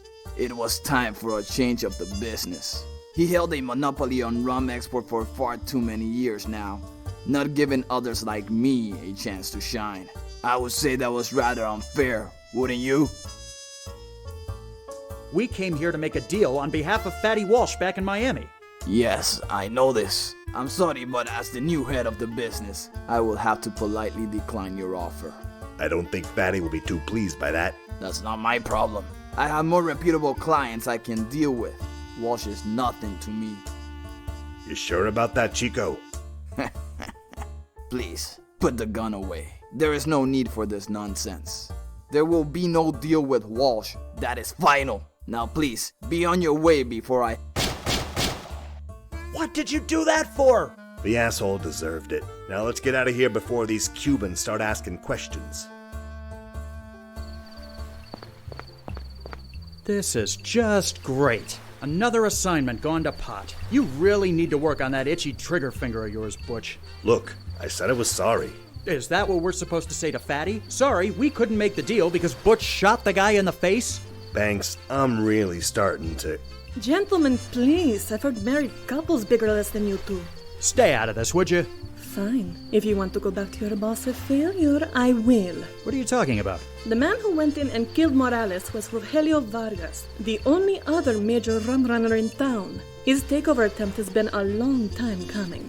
The other night, Morales told me about his meeting with Fatty Walsh's men. I knew Vargas hated Walsh and would make his move if he knew about the deal. So I tipped him off. Vargas took care of Morales, and you took care of Vargas, as I expected. So you played us all. But why? Isn't it obvious? There is now a vacancy in the bootleg rum trade. You can go home and tell your boss I'll be happy to open up a route for him.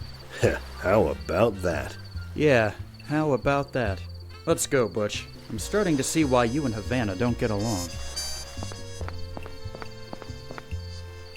So, you still on for next week, Rosa? Wouldn't miss it for anything, handsome.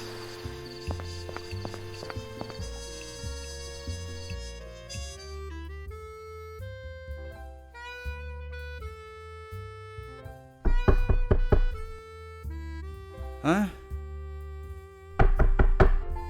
Fine, I'm coming.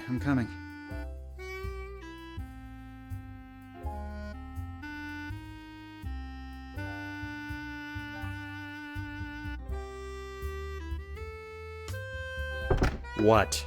Boss wants to see you. Says it's important. Fine. Tell him I'll be up in a few minutes. Who is that? Mrs. Grundy, come to tell us the party's over. Oh, forget that noise. Just come back to bed. Afraid I can't. I'm not in the habit of ignoring orders from upstairs. Fine. Your loss.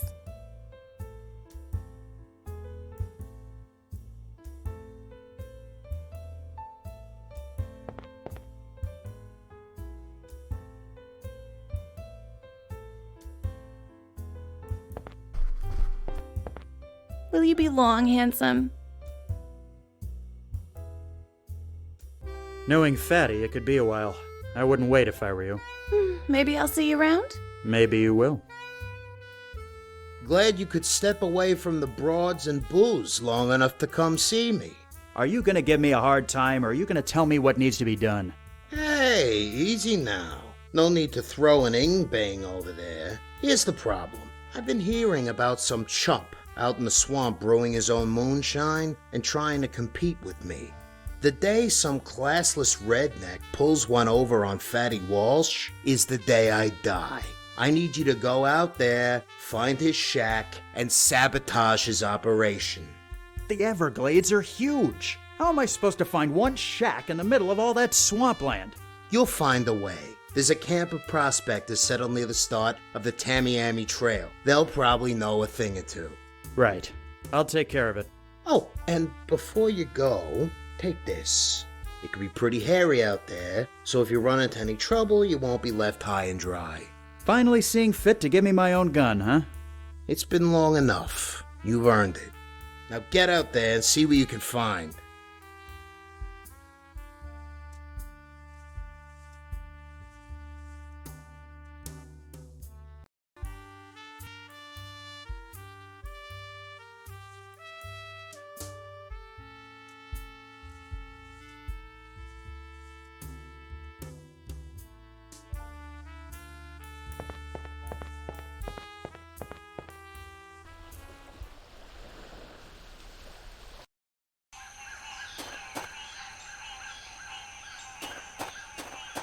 Hello, sir.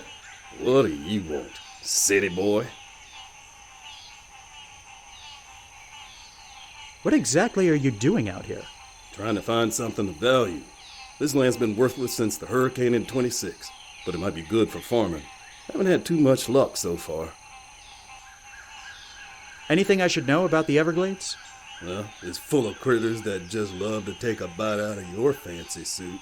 I wouldn't stray too far from here unless you got good reason to. You seem like a man who's seen a fair bit.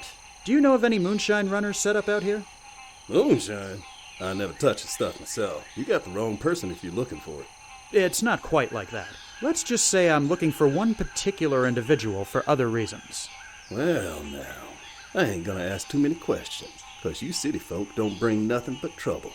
But I can tell you the surest way to find a moonshine runner is to follow the smoke. Smoke? Sure. The stills let up an awful lot of smoke. They try and hide it so the law won't catch them, see? But they usually leave some sort of instructions on how to find them as a backup. Matter of fact, I found this old piece of paper behind a tree the other day. Maybe it'll come in useful to you. I see. Thanks for the information. I'll be going now. Go on, get.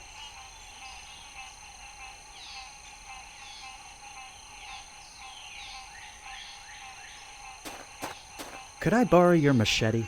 Can't imagine a fancy suit like yourself using one of these. Go ahead. It'll be fun to watch.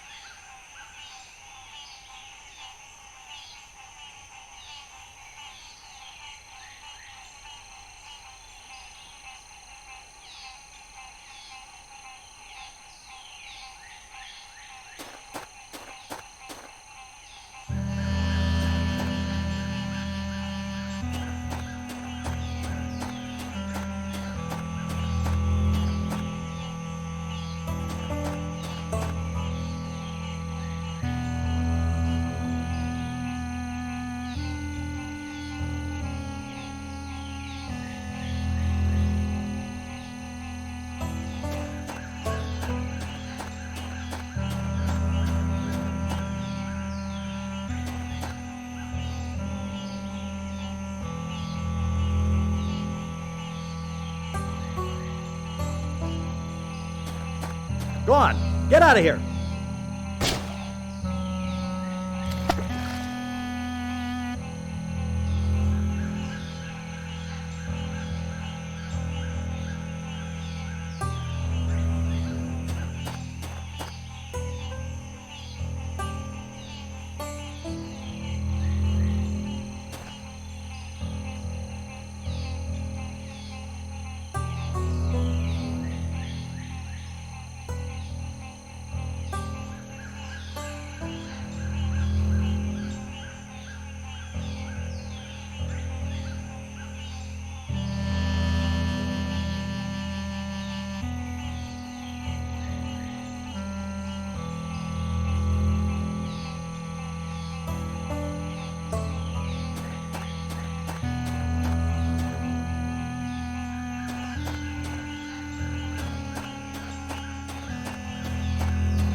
Ha! Found you. Doesn't seem like that's too far away. As long as I can keep that direction, I should be able to make it there before nightfall.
Hey, don't go in there! What? Who's there? You got no business here. Get away before I pump you full of lead. Cut it out, you stupid chump. The place is gonna blow. Get bent. You're gonna be sorry when I come back out here. No, you idiot!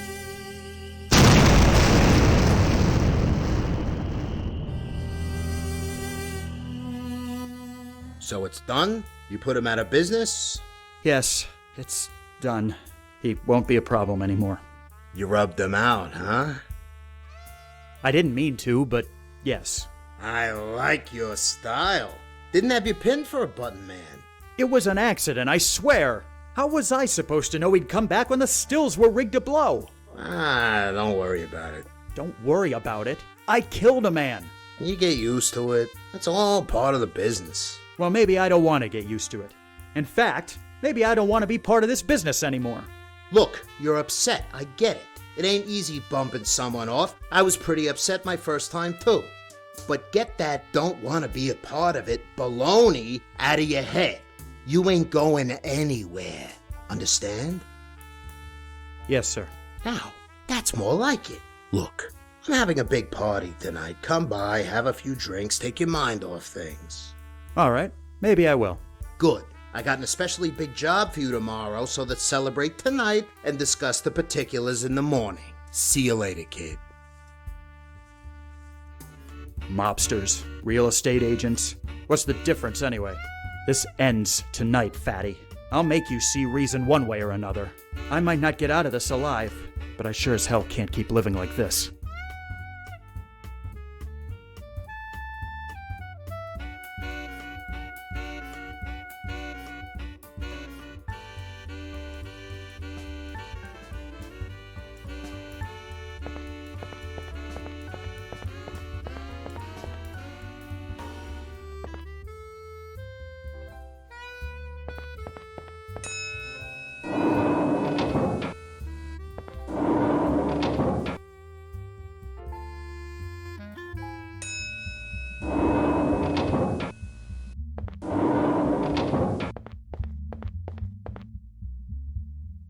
So, they've got you guarding the party, huh?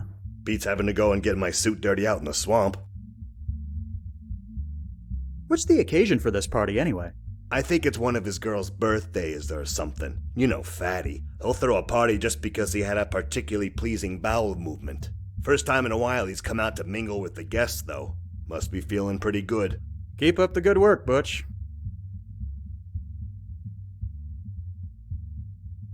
Hold on there, Alfie. You know the rules. I gotta search you. Fine, but make it quick. Can't let you in carrying a piece, Alfie. You know how the boss is. If you want to come in, you're gonna have to hand it over. Fine. Here. Okay, you're clear. Go ahead.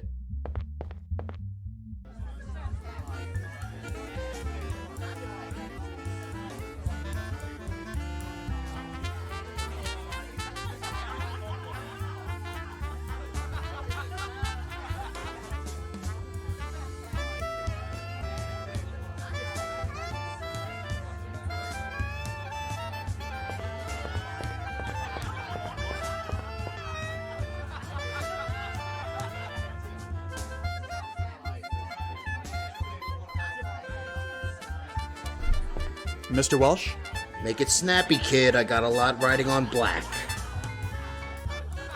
Some party. Thanks, kid. Glad you're enjoying yourself. Of course, things would be a lot better if that damn delivery would get here already. I'm starting to get impatient. You mentioned a delivery? Yeah, that's right, from the bakery. You know, the one the old bag used to run? They're supposed to be sending a cake, but it ain't here yet. Come to think of it, could you be a lamb and go check on it for me? I'm not your errand boy, Mr. Walsh. Maybe you should ask someone else. Actually, I think you'll find you are. So get to it.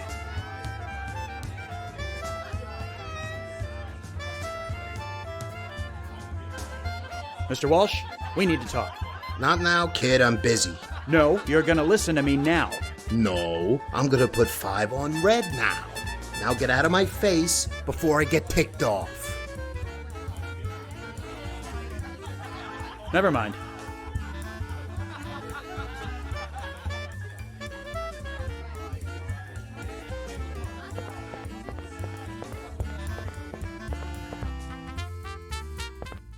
My gun, please.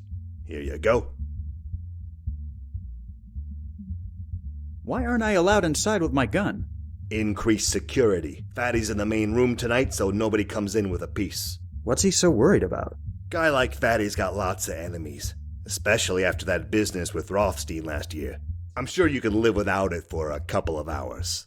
Keep up the good work, Butch.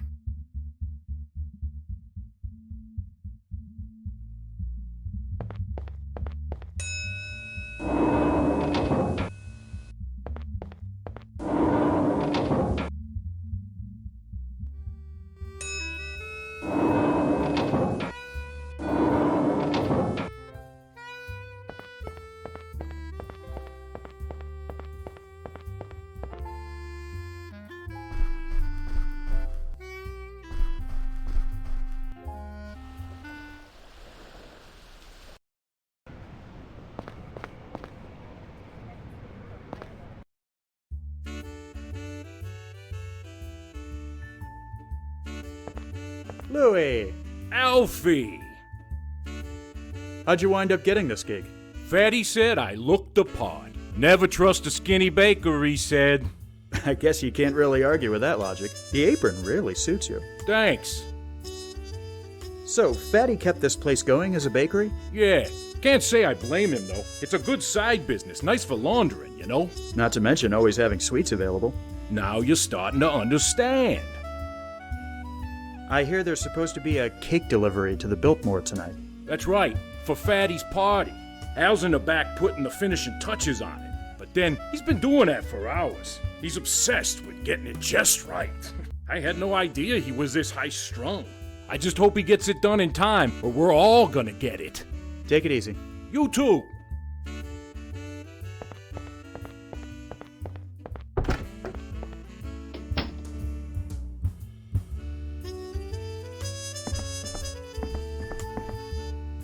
Hey, Al. How's it going? Thanks. I haven't got time to chat right now. I need to have this cake absolutely perfect by tonight or there's gonna be hell to pay.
Hold on there, Alfie. You know the rules. I gotta search you. Fine, but make it quick. Okay, you're clear. Go ahead.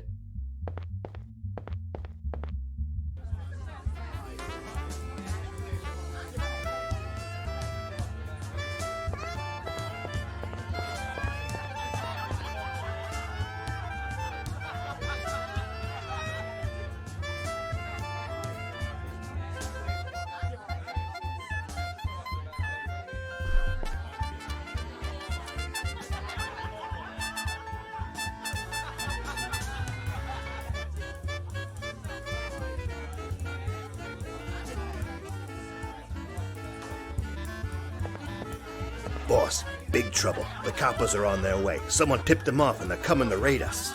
Wouldn't you just know it, and right during a winning streak, too? Okay, you know the drill. Flip the switches and clear everyone out. Party's over, folks. Everybody kindly scram. Oh, boss, there's just one more thing. Yeah? What the hell was that? He had it coming. Some of the guys up north felt he was getting too big for his britches, so I got the order to cut him down. So what happens to us now that Fatty's gone? Who's in charge, I mean? Sorry to bust your bubble, but it ain't you. They'll send someone else from up north in the next couple of days. That's how this works. So much for loyalty. Don't give me that crap, Banks. You've been doing this long enough to know that it's all about knowing your place and doing what you're told. So that story about the police coming was just a distraction? Oh, no, they're coming all right. They need to find the bodies so this makes the news. Now, enough standing around. Butch, wait. Huh? You're just gonna leave? What am I supposed to do? Oh, yeah, about that. The coppers are gonna need someone to pin this on. I'm sorry to say, you drew the short straw, kid. No hard feelings, huh? Oh, I'm locking the elevator behind me, so don't bother trying to follow. What? How can you just... I better figure out another way out of here. And fast.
Banks, over here.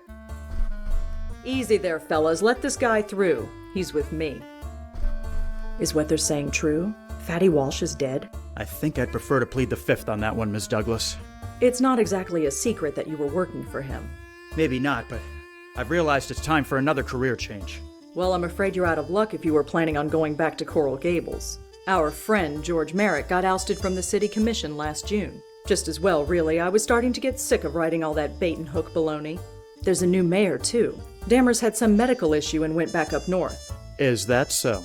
In any case, the boom's over. It's all gone bust now. Fact is, the whole world is changing.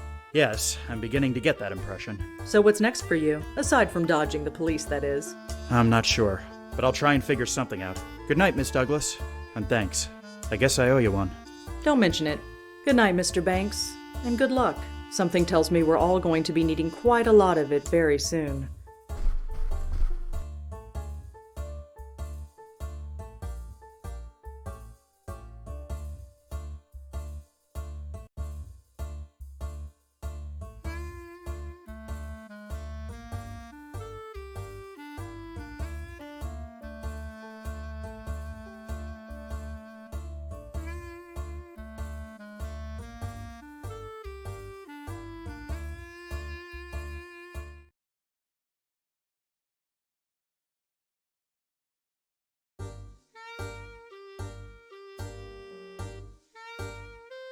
Another round for you, Bill?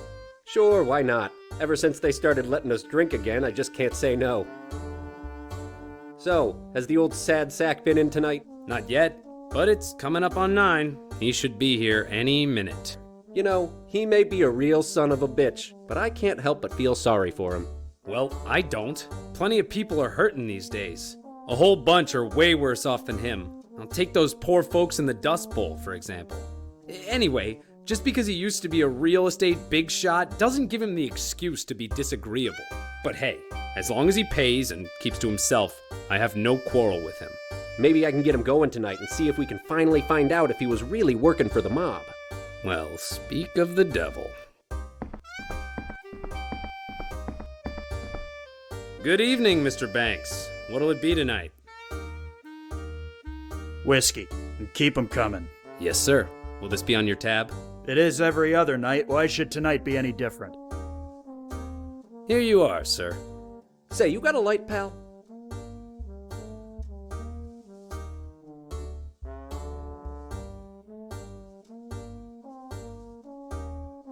Thanks, buddy. Have I got horns coming out of my forehead or something? No, sir. Then why are you staring at me like I do? You used to work in real estate, didn't you?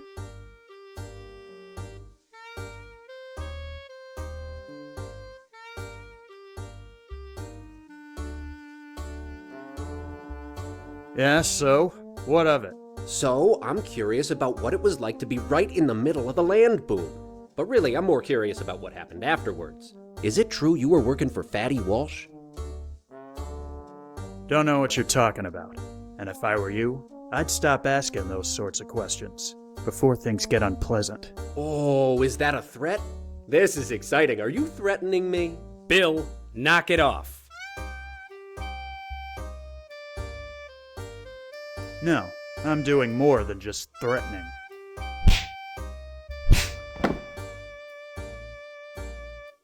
Oh, my head. Well, I suppose I've woken up in worse spots than this before. What's that over there on the wall?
Coral Gables, the Golden Galleon.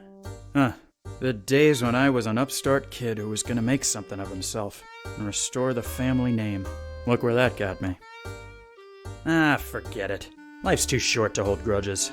After all, if it hadn't been for Merrick, I'd probably be panhandling in Bryant Park right now. Might as well go see how the old bird is doing these days. Can't possibly be worse off than me. This place hasn't changed one bit. At least something from the old days is still around.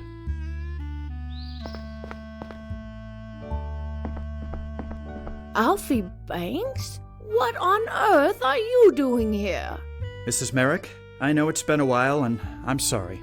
10 years is much more than a while in my book, young man. In any case, I'm afraid you've picked a bad time to call. What's the matter? It's George, that stubborn fool. He's gonna get himself killed. Killed? How? You mean you haven't heard? There's a hurricane coming. They're saying it might be as bad as the one in 26. It's set to pass through the Keys tomorrow afternoon.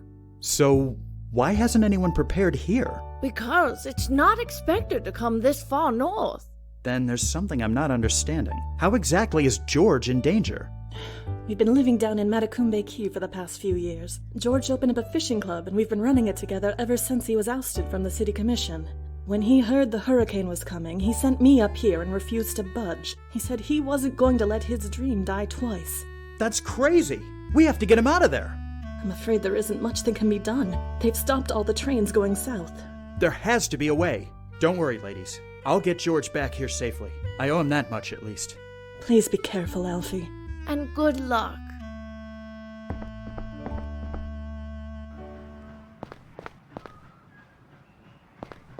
Begging your pardon, sir. What can I do for you? Didn't you used to be a guard at the Dinner Key Marina? Yes, I did. Until I got fired for letting some jerk steal a part from a hydroplane. Took me years to be able to convince anyone to hire me back. Oh, sorry to hear that. When does the next train leave? It doesn't. What? Well, haven't you heard? There's a hurricane set to strike the Keys. Yes, I have actually. Well, then you should know that all the trains have been canceled. You don't understand. It's of the utmost importance that I get down to the Keys. I do understand, and I'm afraid you're out of luck, friend. There's only one train going down there, and it's not for passengers. Why not? Because it's being sent to evacuate the WPA construction workers who haven't left yet. If you need to take a fishing trip, I suggest you wait a few days. There's something important we need to discuss. Is there? Do tell. Look, friend, it's extremely important I get on that train. I have official business in the Keys, and I need to get down there as soon as possible. Official business? Who would schedule anything with a hurricane about to strike? You'd be surprised. Some of us can't get a break. Well, I hear you there. My bosses have been giving me nothing but a hard time for years. But I still don't see why I should let you on this train. A man might die if I don't go down and save him. Can you really live with that on your conscience? And if I let you go down there, you might get yourself killed too. And then I'd have 2 deaths on my conscience. So unless you give me an extraordinary reason, you're not getting on this train. I need to save George Merrick. He's in danger. Merrick? The Coral Gables guy? What's he doing down there? He's been running a fishing club, but he's insisted on staying behind. Please, you don't know him like I do. He's very stubborn and passionate. If I don't go down there, he won't budge and he'll probably die. Well, fine. I don't know why I'm doing this, but go ahead and get on. But if anyone asks, you don't tell them I let you on board. Deal.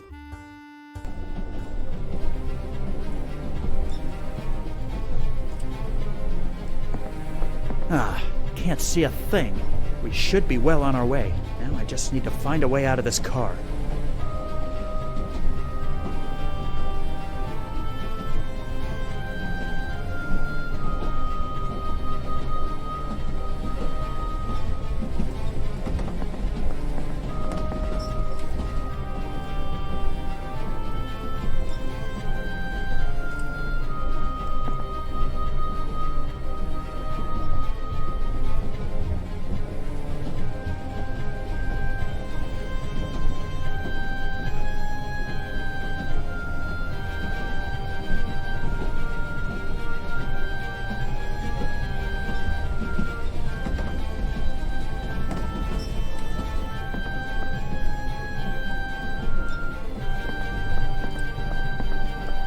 The storm seems to have made landfall already. Horse feathers! Sticking around back here probably isn't the best idea. I should head towards the front of the train.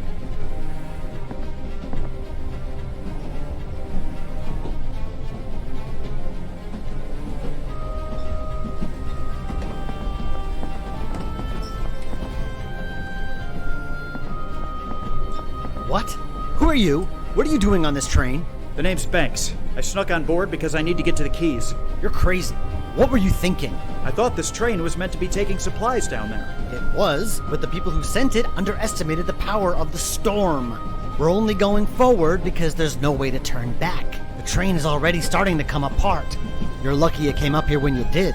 I was just about to detach the locomotive. But why? Because if even one car gets blown off the tracks, the rest of the train will too. It's not worth... Damn it! I was afraid this would happen.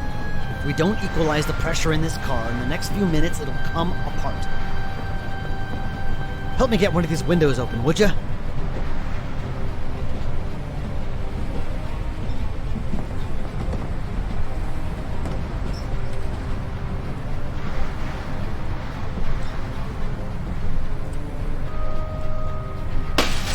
Good going, Banks. Now let's get to the locomotive so we can detach the train. Otherwise, we'll be swept off the tracks along with the rest of it.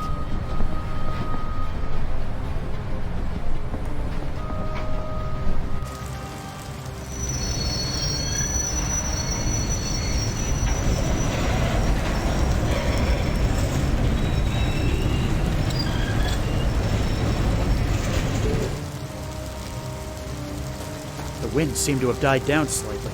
We must be entering the eye of the storm. Or maybe not. I'd better find George. There isn't much time.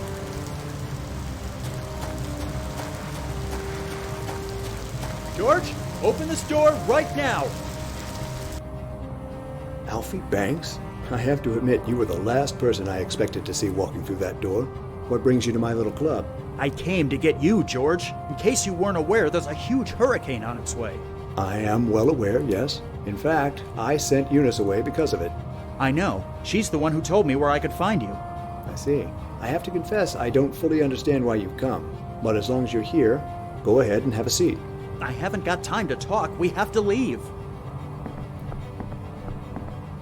I insist. Besides, I'm not going anywhere.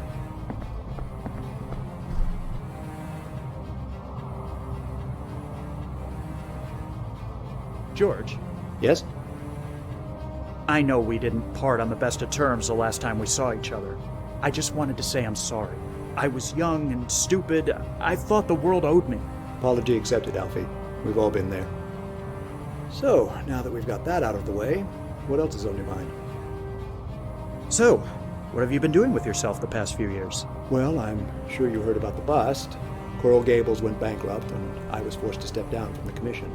I always enjoyed it down here in the Keys, and Eunice's family just happened to own this property. So we came down here and opened up the fishing club. It's been a much quieter life than I'm used to, but I can't complain. I suppose I had my time to shine. Couldn't the others have done something for you? What about Doc? I assume you didn't hear that Doc passed away 5 years ago. No, I didn't. Huh. Did you know this hurricane was coming? I had heard, yes. The weatherman had been talking about it on the radio the past few days. They seem to take them a bit more seriously down here in the Keys. Why haven't you evacuated? Ever heard the old saying, the captain always goes down with his ship? I never abandoned Coral Gables. I see no reason why I should abandon the Caribbean Club. Coral Gables was lucky. It didn't get the worst of the hurricane in 26. You're right in the path of this one.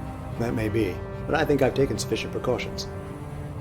George, we need to leave. Isn't there any way I can convince you? You did a pretty good job of convincing plenty of other people in the old days. I'm not opposed to hearing what you have to say. So, Alfie, why is it so important we go back? Coral Gables needs you back, George. It's just not the same without you. Oh, I hardly think that's true. Coral Gables has been fine without me the past few years. We had our moment in the sun. It's time for a new generation to take over. There's still so much left to do in Coral Gables. You can't just give up now. Oh, really? This is an interesting change of attitude. Didn't you give up on Coral Gables when you decided to work for Tom Walsh? I saw the way things were headed and decided to go for a more lucrative opportunity. For which I can hardly blame you, but I just wish you hadn't jumped ship so soon. What else was I supposed to do? Drown with the rats? I don't share your optimism, George. I still can't understand how you never felt tempted to just give up yourself. Who says I didn't? Do you think you're the only one who saw what was going on? The Depression came to Coral Gables years before the rest of the country. There were days when I thought about packing it all in. I knew when the bubble had burst, but I worked too hard to just give everything up. I stayed until they threw me out. I didn't know that. I thought you were just naive. We all have our bad days, Alfie. Sometimes it's bad weeks or even months. But what's important above all else is sticking to your principles. I understand what you're saying, George, but times have changed. Principles are important, surely, but the depression and lack of money is all anyone thinks about. You made the city beautiful, sparing no expense, making it all about the aesthetics. But think about the value of that city in the current economic climate. Someone in charge wouldn't think twice about tearing down the Biltmore to sell the land if it meant a profit. And all the work we did, all the sacrifices people made would have meant nothing. I hadn't even considered that possibility. I can't in good conscience allow something like that to happen. It seems living down here all these years has made me a bit out of touch. All right, Alfie. As soon as this storm passes, we'll take the first train back to Miami so I can assess the situation myself. Thank you for helping me see things a bit more clearly. I think I'm the one who should be thanking you for that, George. Right. Let's get a move on. We should be careful. It sounds like the storm has gotten stronger. George, this building is coming apart. We haven't got any time to lose. We need to get someplace safer. When we get out there, we need to head directly for the shelter south of here. Just follow me, and we'll be there in no time. Right behind you. George, watch out! The ceiling is collapsing!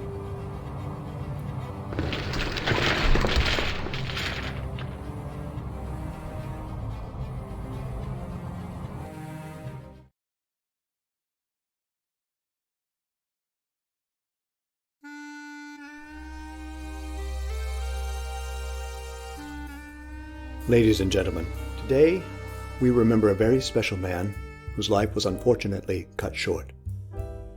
Alfie Banks was someone who wasn't afraid to speak his mind. In fact, he certainly gave me a piece of it one of the last times I spoke with him. However, at heart, he was a kind soul. Alfie cared about the well-being of others, even if they wronged him, and that takes class. Alfie didn't need to apologize to me for the falling out we had so many years ago, but he did, and that meant more to me than anyone could ever know. In the time I knew and worked with him, Alfie always showed an immense amount of initiative, which makes it no surprise that he achieved as much as he did. Despite harder times in his last few years, he showed in the end that he was a good man. I would not be here speaking to you right now if it weren't for him. Not only do I owe my life to him, but my livelihood as well. Though I may not have expressed it as clearly as I should have, Alfie was instrumental in the success of Coral Gables. I'm sure he knew that.